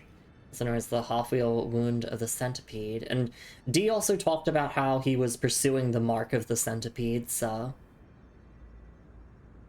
Ringleader of the Black Knife ended up in jail. Yeah, that's also that. Which is like, There's gonna be a moment where things click into place. It always happens when I play FromSoft games on stream. There's a moment where, like, I go, oh shit, it all makes sense now. But right now, we're gathering pieces of the puzzle. We're putting together the puzzle. We don't quite have the full picture, but we have, like, the corners. We've got the corners of the puzzle in place at the very least. The basic building blocks of the story.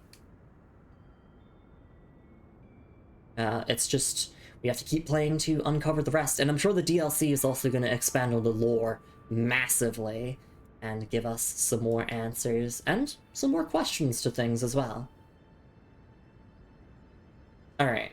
Yeah, sorry, my anxiety is just like, oh, it's such an important item description, I want to read it multiple times. I'll just, one more time and then I'll close the menu. First mark carved into the discarded flesh of Ranni the Witch, also known as the half-wheel wound of the centipede.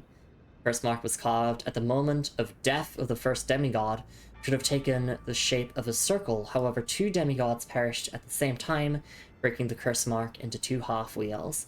Ranni was the first of the demigods whose flesh perished, while the Prince of Death perished in soul alone.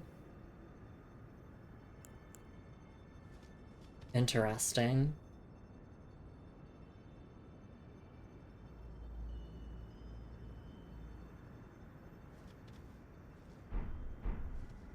Alright. Lovable sword ahead, so true.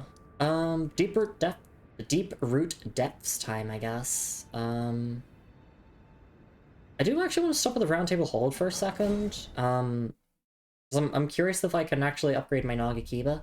Oh, sweet! Puzzle piece 685 of a total 76,339. That's how I feel reading every single item description.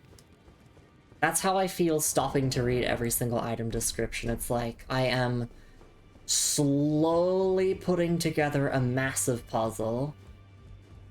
Well, I took you for no matter. Lay out your arm. I must say about us carefully not just throwing anything and being appreciative of it. You're both good beans. Thank you for not spoiling the lore, because, like, it could easily take one asshole dropping into the stream and being like, I don't know, Ranni is actually, like, she's actually, an alien that destroyed China in an alternate universe. And it's like, what the fuck? Huh? Miyazaki writing hurts my brain. I don't know why I went to Ranni being an alien that destroyed China, but I guess that's what she actually is. I'm trying to step so carefully. Back already, no matter. You can only really talk about what we've uncovered in the game itself. Smithing stone 4. Oh my god, I need one more smithing stone 4. Damn. Just one more. Oh well. So we're gonna go to the underground map, and we're going to Deeper Depths, which is from here, the Ancestral Woods race.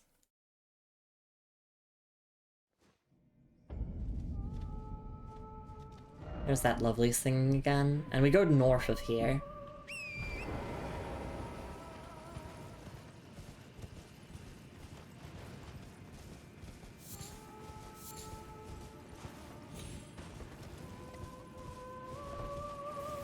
I'm just gonna skip past all the enemies here.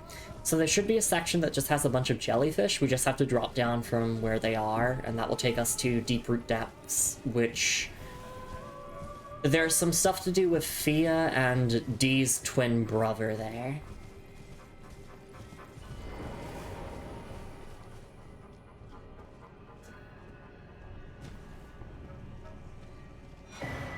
Nice, a stone sword key.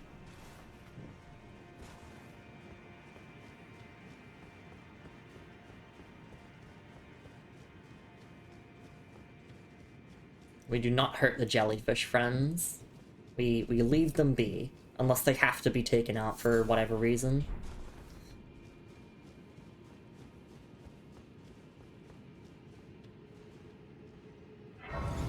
Slightly incorrect. She's an alien that destroyed North Dakota, because no one lives in North Dakota. Jelly friend. They don't hurt me, so I don't hurt them.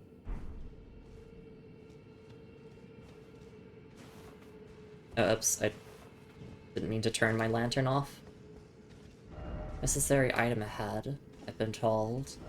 Be wary of night. It's me, I'm night. Can you make that jump? Well, we could always preemptively add another death to the death counter and try.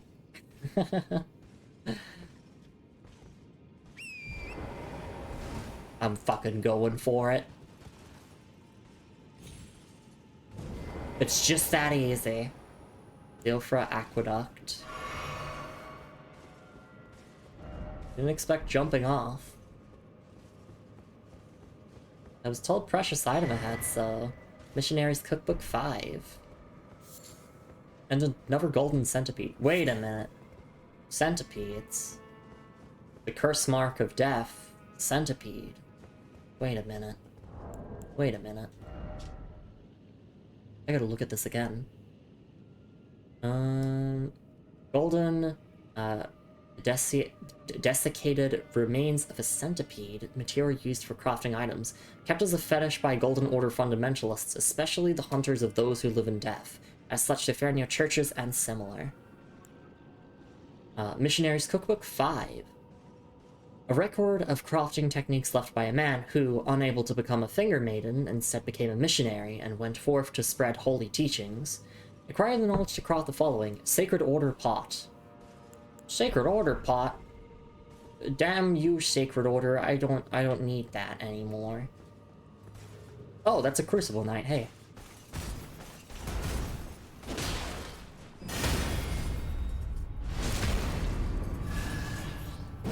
You don't scare me. You don't scare me at all.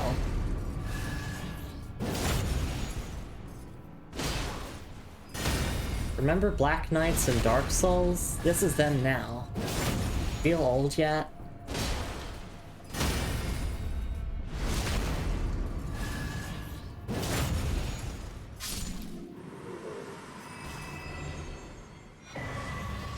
Crucible Horn Shield. Nice. Great Shield of red-tinged gold carried by Crucible Knights. Features a great horn. An ancient holiness dwells within. The Crucible Horn skewers foes when performing shield bashes. And the skill is Shield Bash, surprising absolutely no one with a Strength requirement of 26.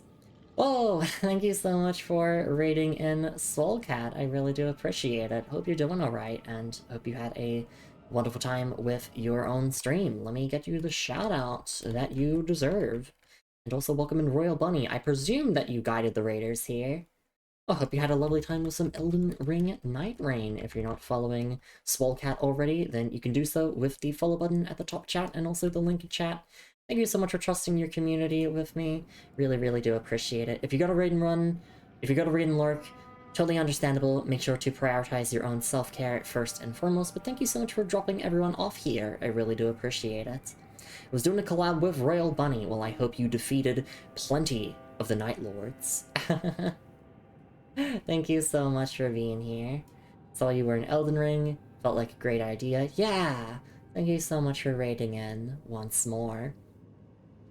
Just in case you're new here to the channel, hi, I'm Lumi. I'm a Hot Lady Knight VTuber, currently dressed up as a samurai, and this is a first-time, blind, 100% playthrough of Elden Ring, including the DLC expansion, Shadow of the Erd Tree. And we are currently here in the Siofra Aqueduct, and we just defeated a Crucible Knight and obtained the Crucible Horn Shield here, which, unfortunately, I'm not really a big fan of Great Shields, but it is very cool. It does have a horn on it. It was on Swalls. Yeah. No sword, yet but shield. And raiders, exactly.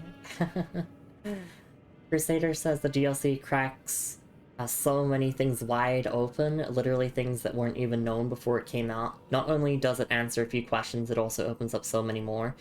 Yeah, very excited for all of the different lore revelations when we get around to the DLC.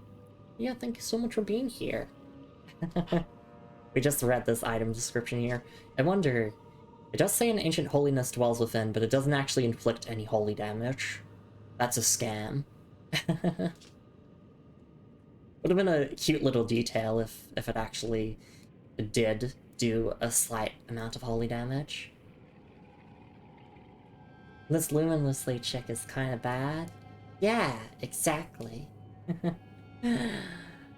Thanks for being here again, everyone. I am getting a little bit tired and a little bit hungry as we approach the, latter part of the stream, so I'm just, needing to reread these item descriptions over and over for my brain to actually process things. But I'm glad to have the Crucible Knight shield, at the very least. I can't wait until we actually get Ordovis's Greatsword, but that will come much later.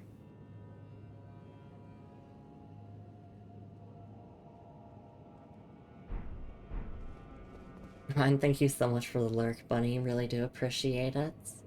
Yeah, lurking's always appreciated. We're a very lurker-friendly environment here. I don't do loud sound redeems, and I don't, scream your ears off. I like to keep things nice and quiet here.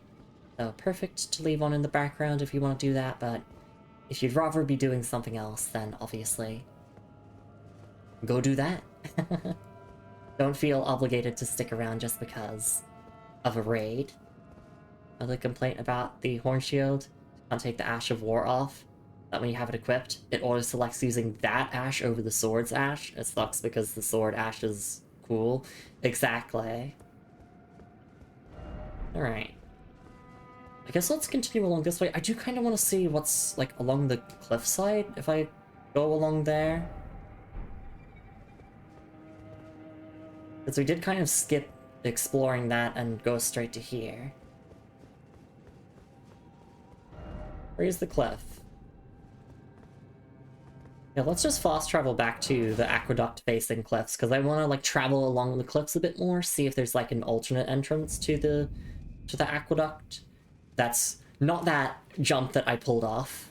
I'm very, very happy I pulled off that jump, but I feel like it was unnecessary. Or maybe it was necessary. No, it was unnecessary.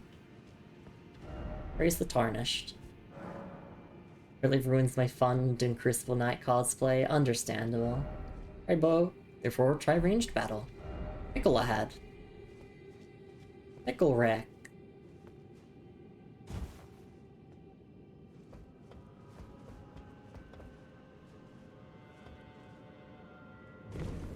Alright, there we go. We're back in the aqueduct, but just from a different entrance now.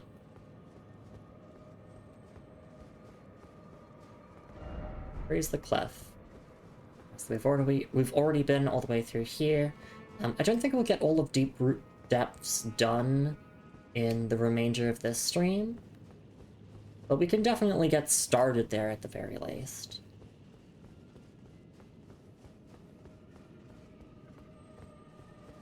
I do see a scarab over here, so we can't get over there now. No horse ahead. No horse ahead. Good to know. Because I was thinking about that, but also I was thinking we could just go around. Bunch of Crucible Knights here. Which is exciting because, like, I really enjoy the Crucible Knight aesthetic, the drip and everything.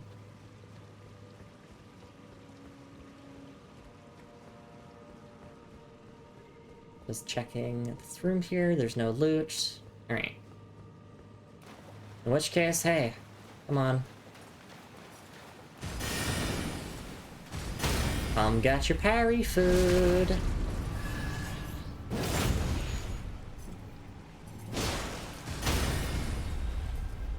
Oh, who's a good little Crucible Knight? Who's a good little Crucible Knight? You want to swing into my shield again? Oh, thank you. Real generous. I'm being a hater. Oh my god. No. Not one of these guys. Oh, great. Now you're going to phase 2.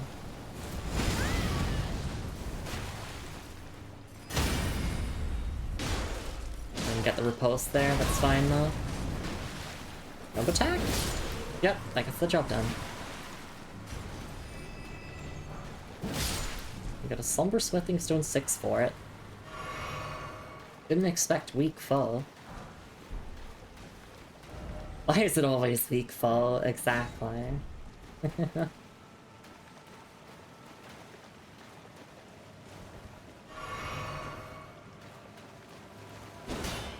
Yeah, for these great shields, soldiers, sorry, slaves, I just run behind them.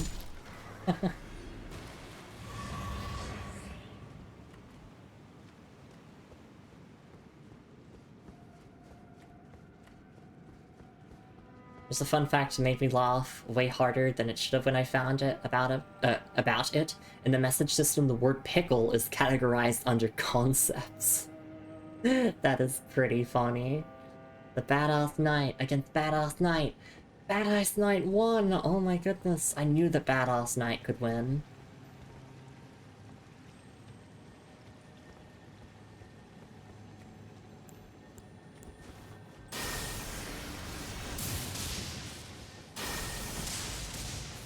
Oh my gosh, really? No! Don't leave me! No! Or healing. Ooh. Liarhead. Likely ill-omened creature. And yeah, I can still see that place over there in the distance, which, like, I theorized is where Mogwyn is, because there was a ghost facing it, talking about the Great Moog Dynasty. It's so cool, like, how the underground map is this expansive and, like, really interconnected. You could see future places that you get to and places that you've been to.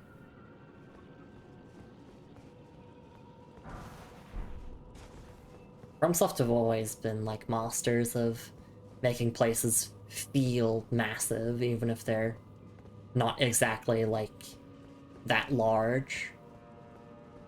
Because these areas have been pretty short, actually. Oh, Golden Rune 13. And for Betrayal. No!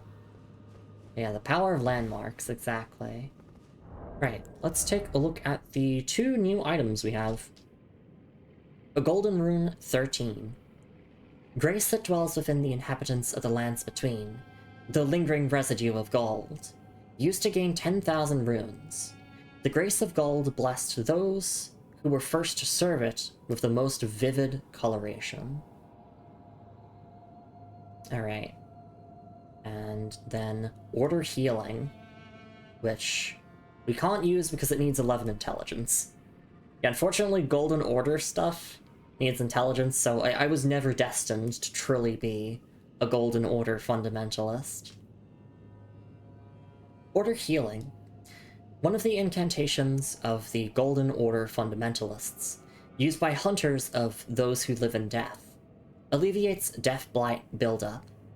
The noble Gold Mask lamented what had become of the hunters, how easy it is for learning and learnedness to be reduced to the ravings of fanatics. All the good and the great wanted, in their foolishness, was an absolute evil to contend with. Does such a notion exist in the fundamentals of order? Okay, this is definitely going in top 10 hardest item descriptions I've ever read. Not because it was hard to read, because it goes hard. Been making a conscious effort to give my tabletop RPG players landmarks while they move around. And I'm sure that they will appreciate it. I'm back. Had to do a thing anyways. I found the concept of pickle entirely too funny. Yeah. I really like this item description.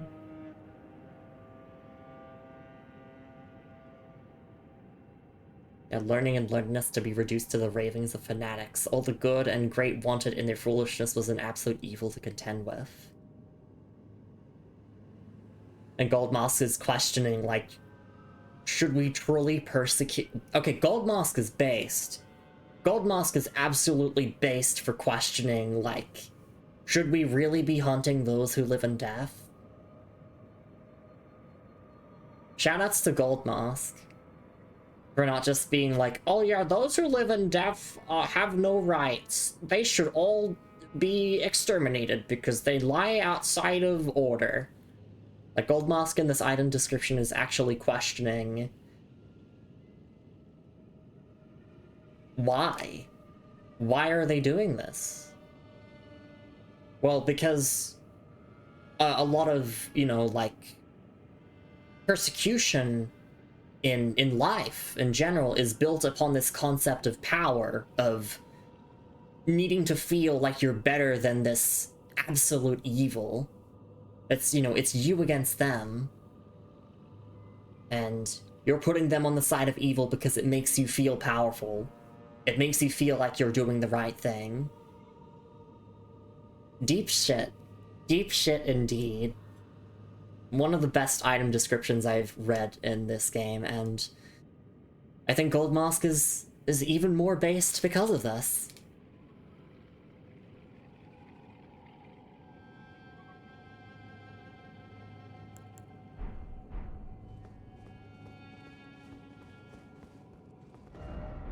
Coin purse? Time for betrayal.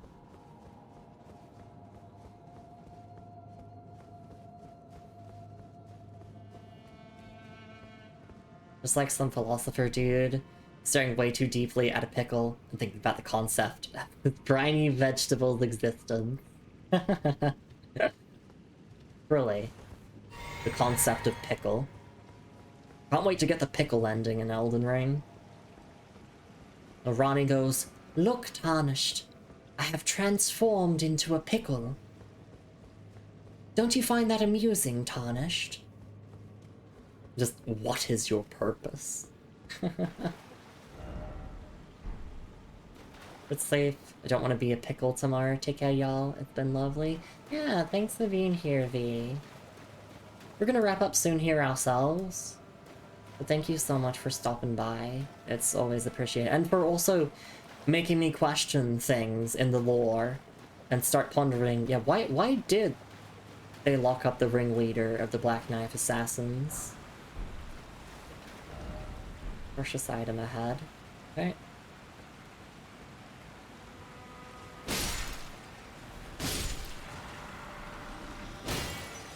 Because, yeah, I never really thought about the Everjails as being actual prisons until, like... Until, we fought Godefroy, and we got the lore about Godefroy being locked in the Everjail, and then Blythe being locked in the Everjail. As I have to get going, work unfortunately requires me to do things later, Lumi. Thanks for being here. Enjoy pickles or something. I'm being silly. But yeah, thanks for being here. Thanks for hanging out, everyone. It's been a wonderful and yet depressing time. So in other words, you know, your usual Souls experience.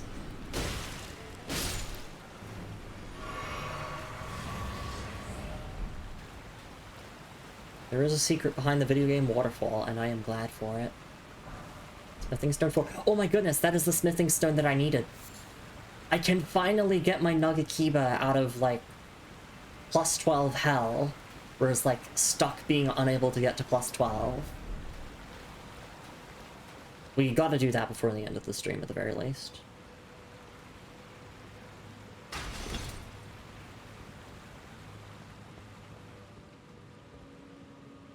Oh, wait.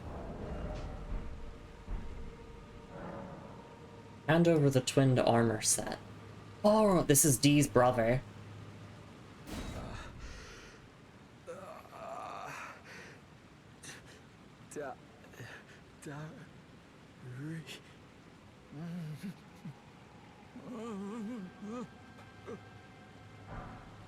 Inner order.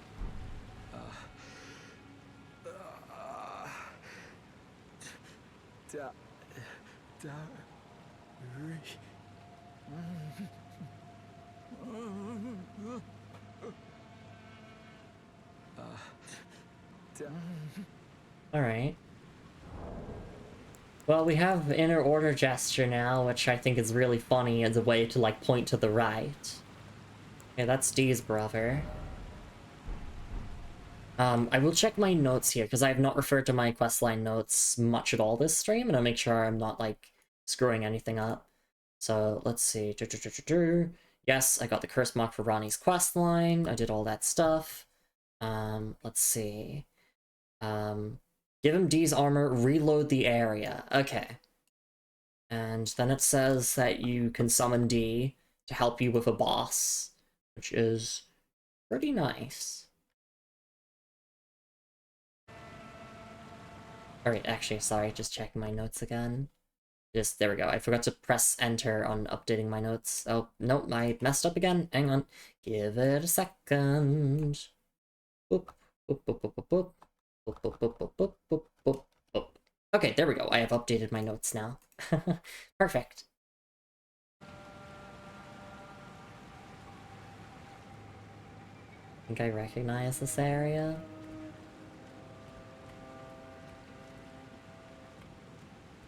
Yes, the Ophir River leads to Deeproot Depths. Which I think means I'll be fighting the fucking gargoyles soon. Yeah, I know what you're talking about, the duo gargoyles. Okay, need to reload the area.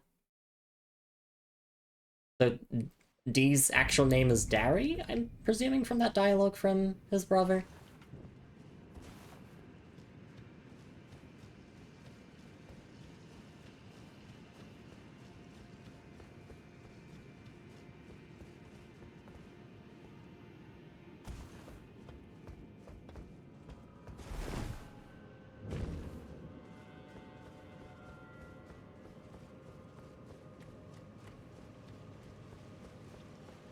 We're just gonna rush through here now and just head over to Dee's brother. I want to know his actual name so I don't just say Dee's brother over and over.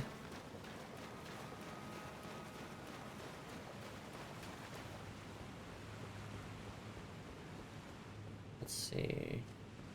Oh, he moved. Offer armor. Likely so lonely. Okay. So that means that he has moved now.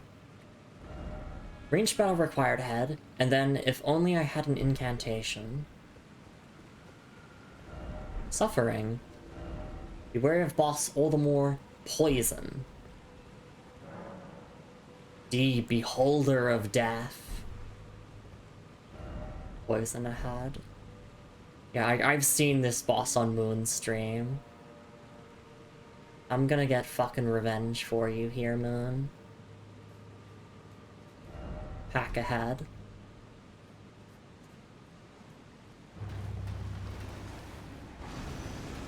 Yep, it's the goddamn gargoyle duo.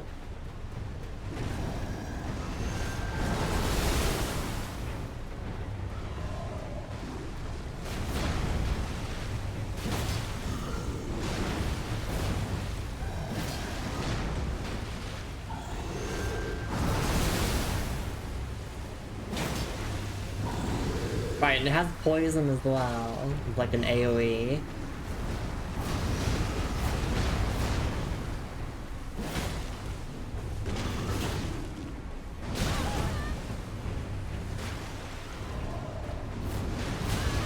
I thought I had to roll away from that one.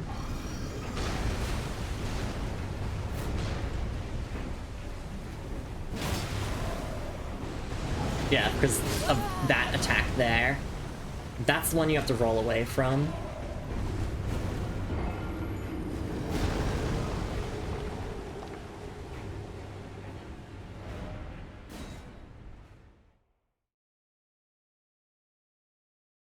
Well then.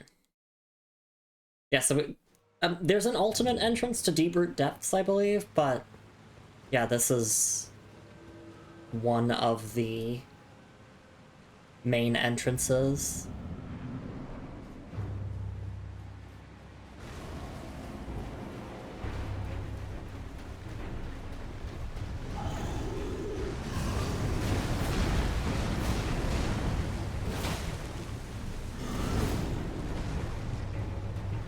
Thank you for the patties, Kaz. Hope you're doing alright.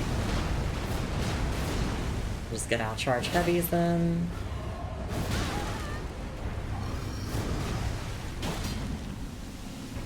And yeah, for the AoE, it's just like, you have to run away.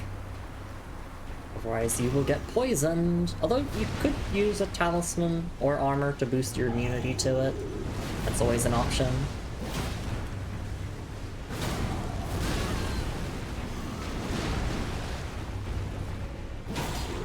There, here's the second one. Did someone say gang fight?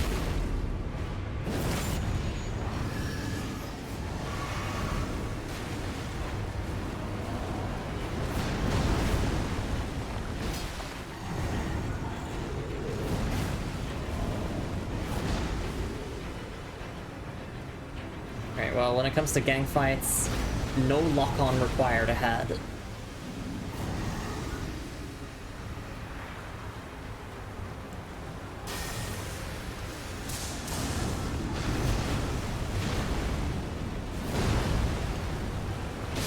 Okay, there we go. That's one down, and time for the next one.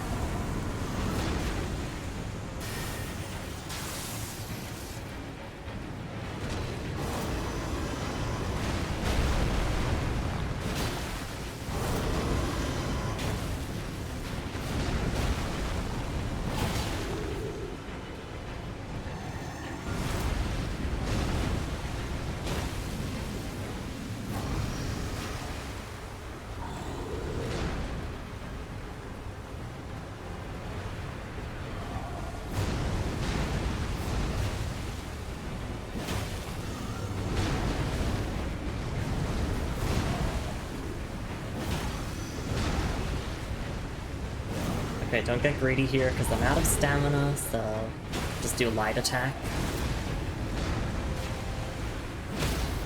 There we go, and we can go R2 into R1. Nope, never mind, I didn't get it. It's fine. Charge heavy here, gets the job done. Oh. Gargoyle's Greatsword and Gargoyle's Twin Blade. Nice. Praise the Tarnished.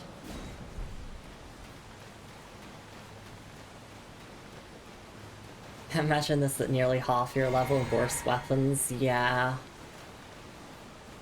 Definitely feels like a DPS check. Also, summoning D for the fight and also, like, having the Mimic tier can definitely make things easier. Well done, Warrior. Thank you.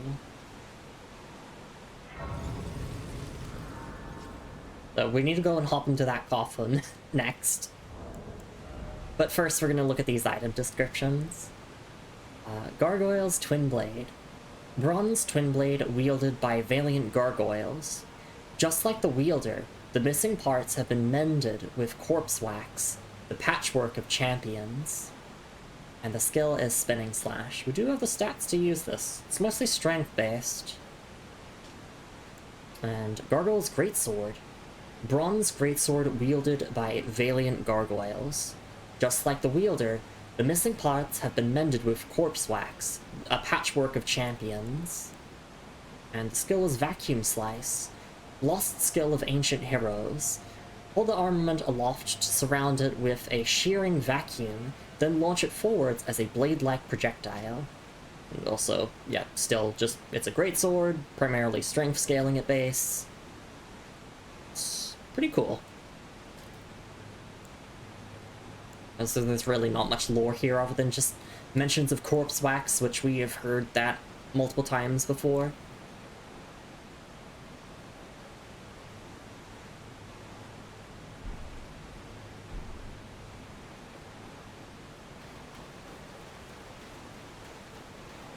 Okay, now get in.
Here we are, we've made it to Deeproot Depth.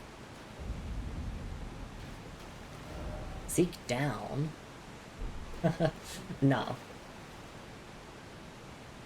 Real alien abduction scene live footage. Hey, two peas in a pot. Hey, Glitch. Lovely to see you both around. This is the second time that Elden Ring has done the hop in a coffin to get to a new area thing.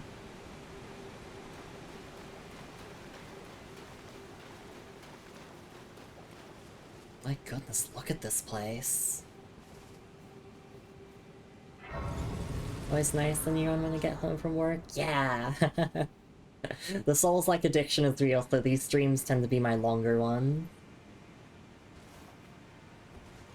Actually, no, I'll keep my lantern on here. Alright, let me sit down at the Grace here and refer to my NPC questline notes. So, there we go, we fought the boss, climbed to coffin. Alright. So, pretty much... Okay, so it's very self-explanatory stuff. Just find Fia, essentially, and reloading the area a bunch of times.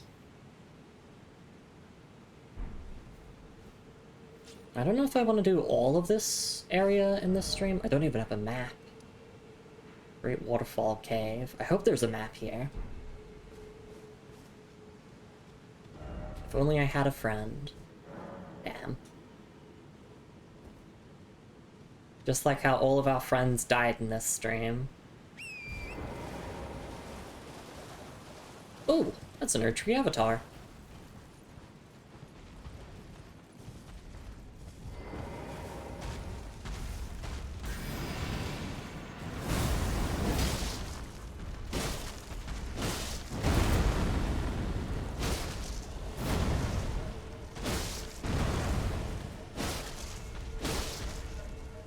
This is the runaway attack. Ow. I got hit by some of those beams, though. So yeah, as we saw from the Swordstress Helm item description yesterday, The Nox people evoked the ire of the Greater Will, and as a result they were banished, like, underground. So yeah, there's just a whole civilization down here beneath the lands between. Staff of the Avatar. Nice. Not that Avatar. The Archery Avatar. Praise the victory.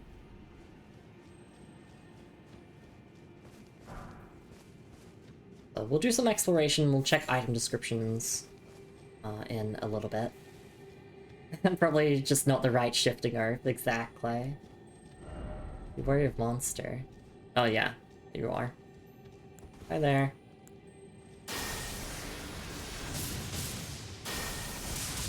There's the giant ants. They're very creepy.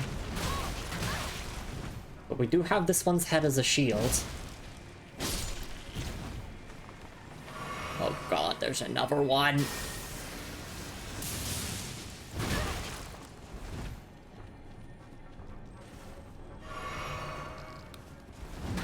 Do actually. Damn it, poisons.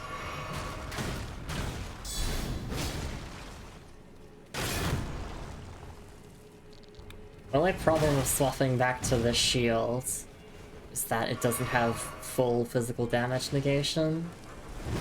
So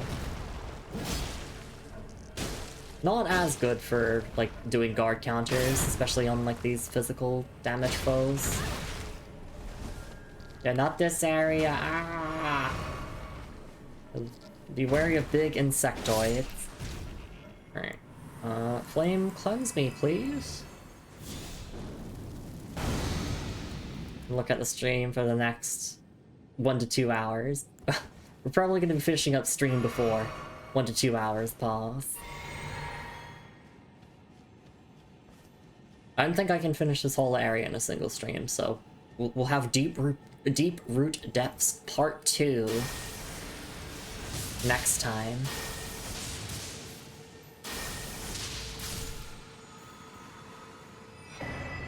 Asher War Golden Land. Okay, so yeah, we've got the Erdtree Avatar weapon and skill now.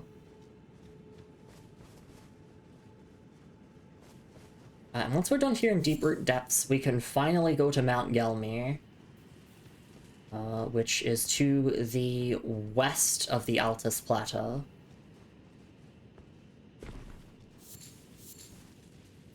Meteor shields that give 100% physical negation. Yeah, most heater shields tend to.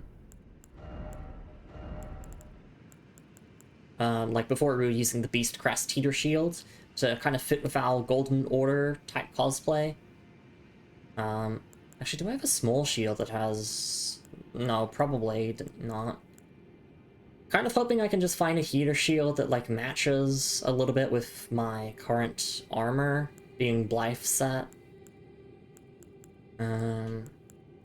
But the blue-white wooden shield just makes the most sense because it is tied to the Carrions.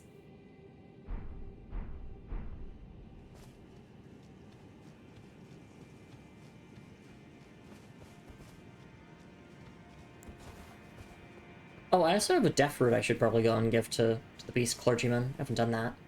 That's a great shield thing. Oh, heater shields are nice. They have full physical damage negation.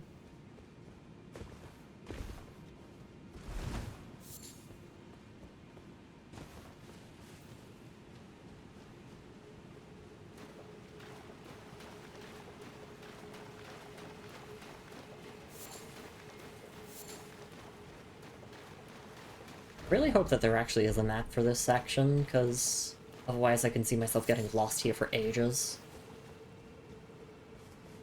But apparently all we have to do is we just have to climb up the roots here, which is cool and all, but first off Grace, and then Seek East. I did get the Grace, yeah.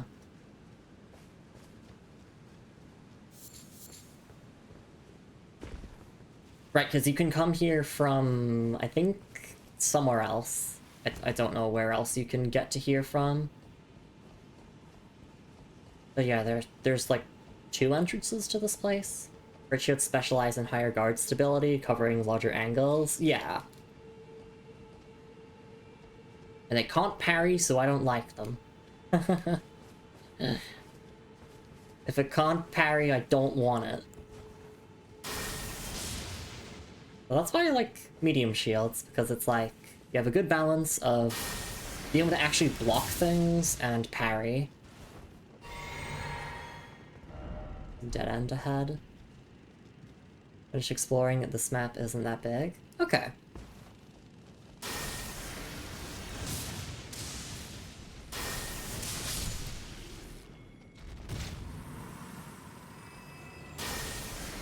I know that player said this was a dead end ahead, but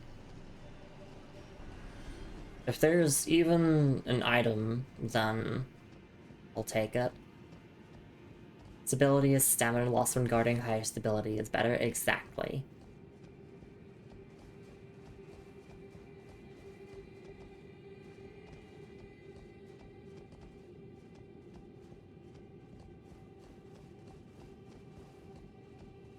Oh yeah, this is a dead end. I was thinking I could like get over to there from here, but guess not.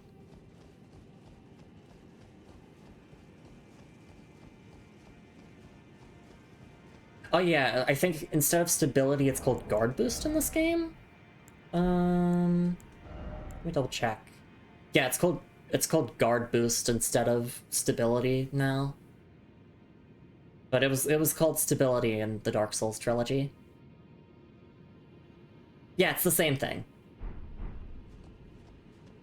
And in Dark Souls, the guard boost stat was called stability. But now they've just changed it to guard boost.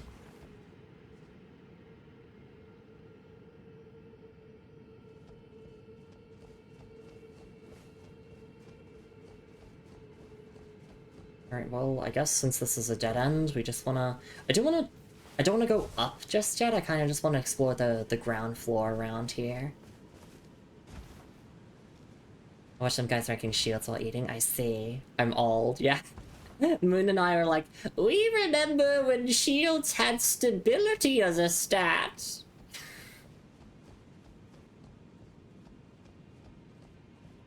Back in my day, when you locked on to enemies, you could only roll in 4 directions.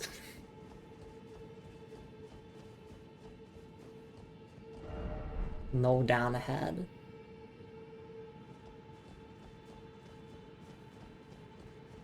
I just want to get to the other side instead of, like, going up.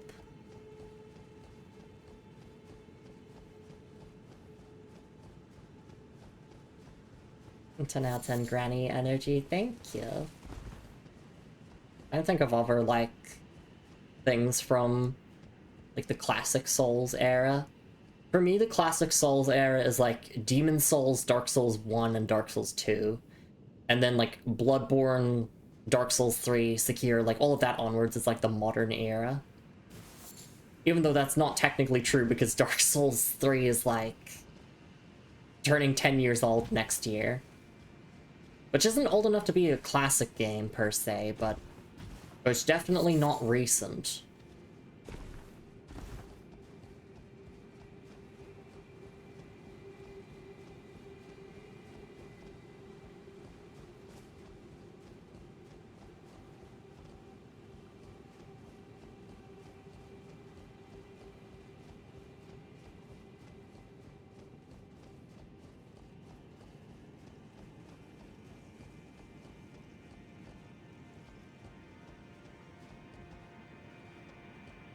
Okay, yeah, we can just get... Oh, no, no, don't fall, don't fall.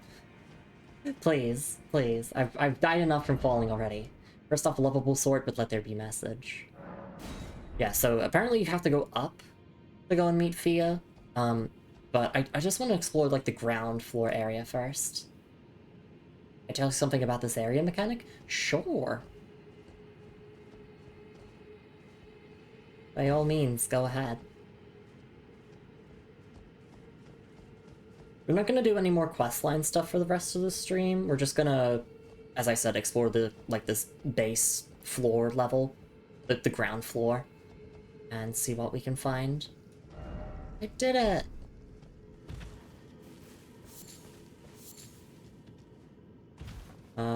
Oh yes, I can use torrent here.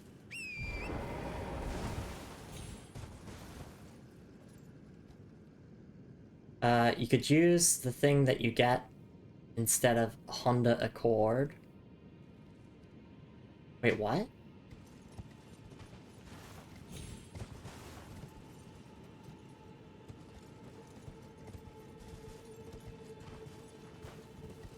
Oh! Wait. You don't know the meaning? No, sorry, I don't. I don't. Sorry, if it's an Elden Ring specific joke, then, well, it's the first playthrough, so I have no clue.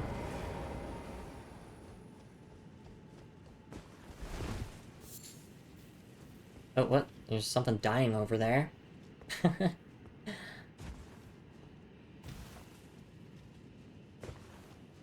If I can find a grace on this side, it would be really appreciated. There's an item over there. I want to get that. Well, I'm told you after you record, you get torrent instead of Honda Accord. Oh, yes, no, I know that joke. I know that joke.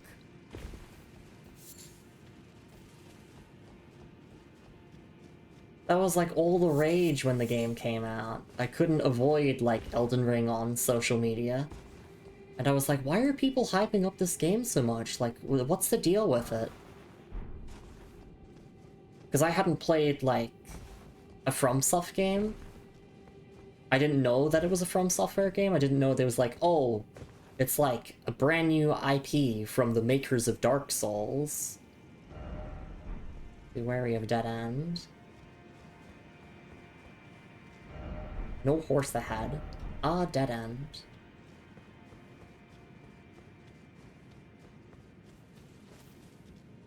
Like a cave over there I can see. It does seem like a pretty small area, but like with the pace that I explore, we could easily turn this whole area into stream. Like a full dedicated stream on its own, potentially. God, yeah. Oh. Here, oh here. I don't want to fight all of these. Get them off my screen. Oh, I'm out of cerulean flasks. Well, that complicates things. I could just make more throwing pots. That's always an option.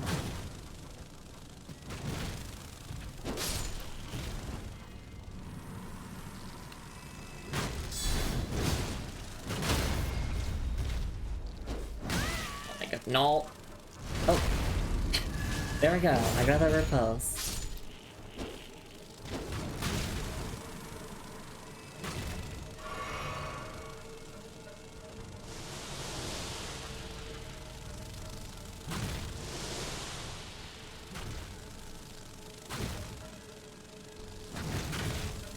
There's gotta be a mod for the game that replaces Torrent with a Honda Accord.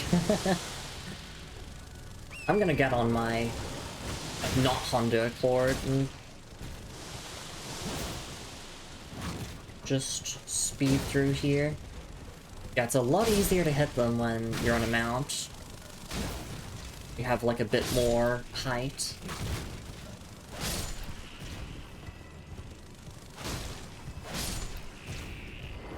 Ancestor Spirits would be easy if we had Honda Accord. Do content like car versus deer. Oh god. That's true. There we go. Ancestor Spirit when I launched the Carrion 4 and F-150 at it. Average tank build. A warming stone. Good luck. Oh, good luck. By the way, Grace had. Oh, thank you. And another smithing stone 4. Excellent. Is there an actual map for this area? Because that would be really nice. I need maps.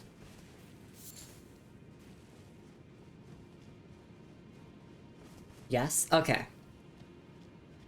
My map! I can't navigate without my map!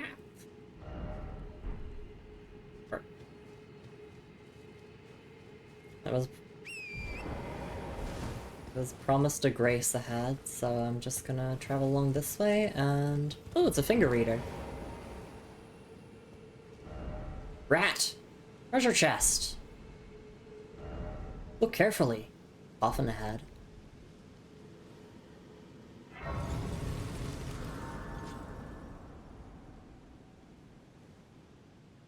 Alright, well this is where we will wrap up here. Fortunately, I don't have the stats to wield the Ford 150. HRT hasn't made my dick small enough for that. Them's fighting words. Alright. Yeah, we'll talk to this finger reader and whatnot next time. My stomach is grumbling very aggressively, which means that it will be time for me to wrap things up here. After I check these item descriptions of these two things that we got, I just want to get those two item descriptions out of the way and then we'll wrap things up. Starting with the Ash of War Golden Land. This Ash of War grants an armament the Sacred Affinity and the following skill. Golden Land. Thrust armament into the ground, then gather strength to unleash a blast of sacred energy that coalesces into golden darts. Follow it with a strong attack to swing the armament in a sweeping strike. Usable on great axes, great hammers, great spears, and colossal weapons. And it's 16 FP for the initial plunge and then 5 for the follow-up. So yeah, that's the attack that the Erdtree avatars use. Alright, and then... Staff of the Avatar. Ceremonial staff depicting the Erdtree in its historic radiance. Wielded by avatars who protect the minor Erdtrees. The avatars, emerging in the wake of the Elden Ring shattering, were determined to protect the withering Erdtree's offspring. And the unique skills Erdtree Slam. Jump up high into the air and crash down on the ground ahead. The resulting pratfall sends golden shockwaves in all directions. This is the most powerful of the ground slam skills. It needs 24 faith. But yeah, there we go. There is some lore on the origins of the Erdtree avatars. They came into existence only after the Elden Ring shattered.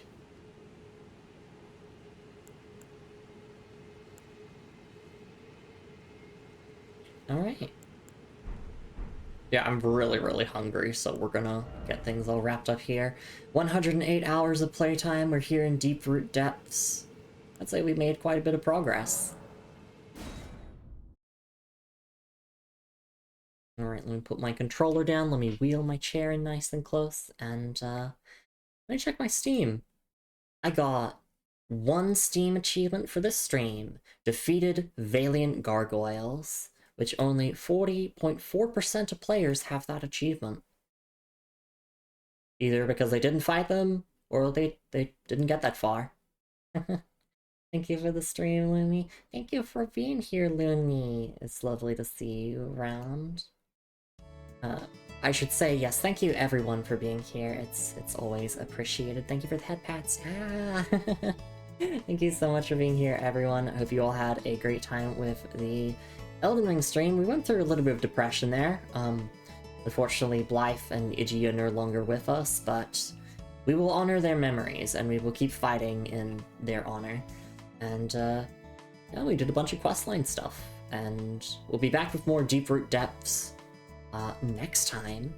And after that, we'll then be able to move on to Mount Gelmir, which I'm very excited for. Alright, let me quickly promote the socials and the Discord server. You know where to find me off stream. I post my stream schedule every single week on Blue Sky and Discord, and I also do upload these Elden Ring VODs onto YouTube. I'm also planning on doing some more YouTube stuff in the future. I am trying to motivate myself to actually get around to doing more YouTube stuff, like actual proper uploads.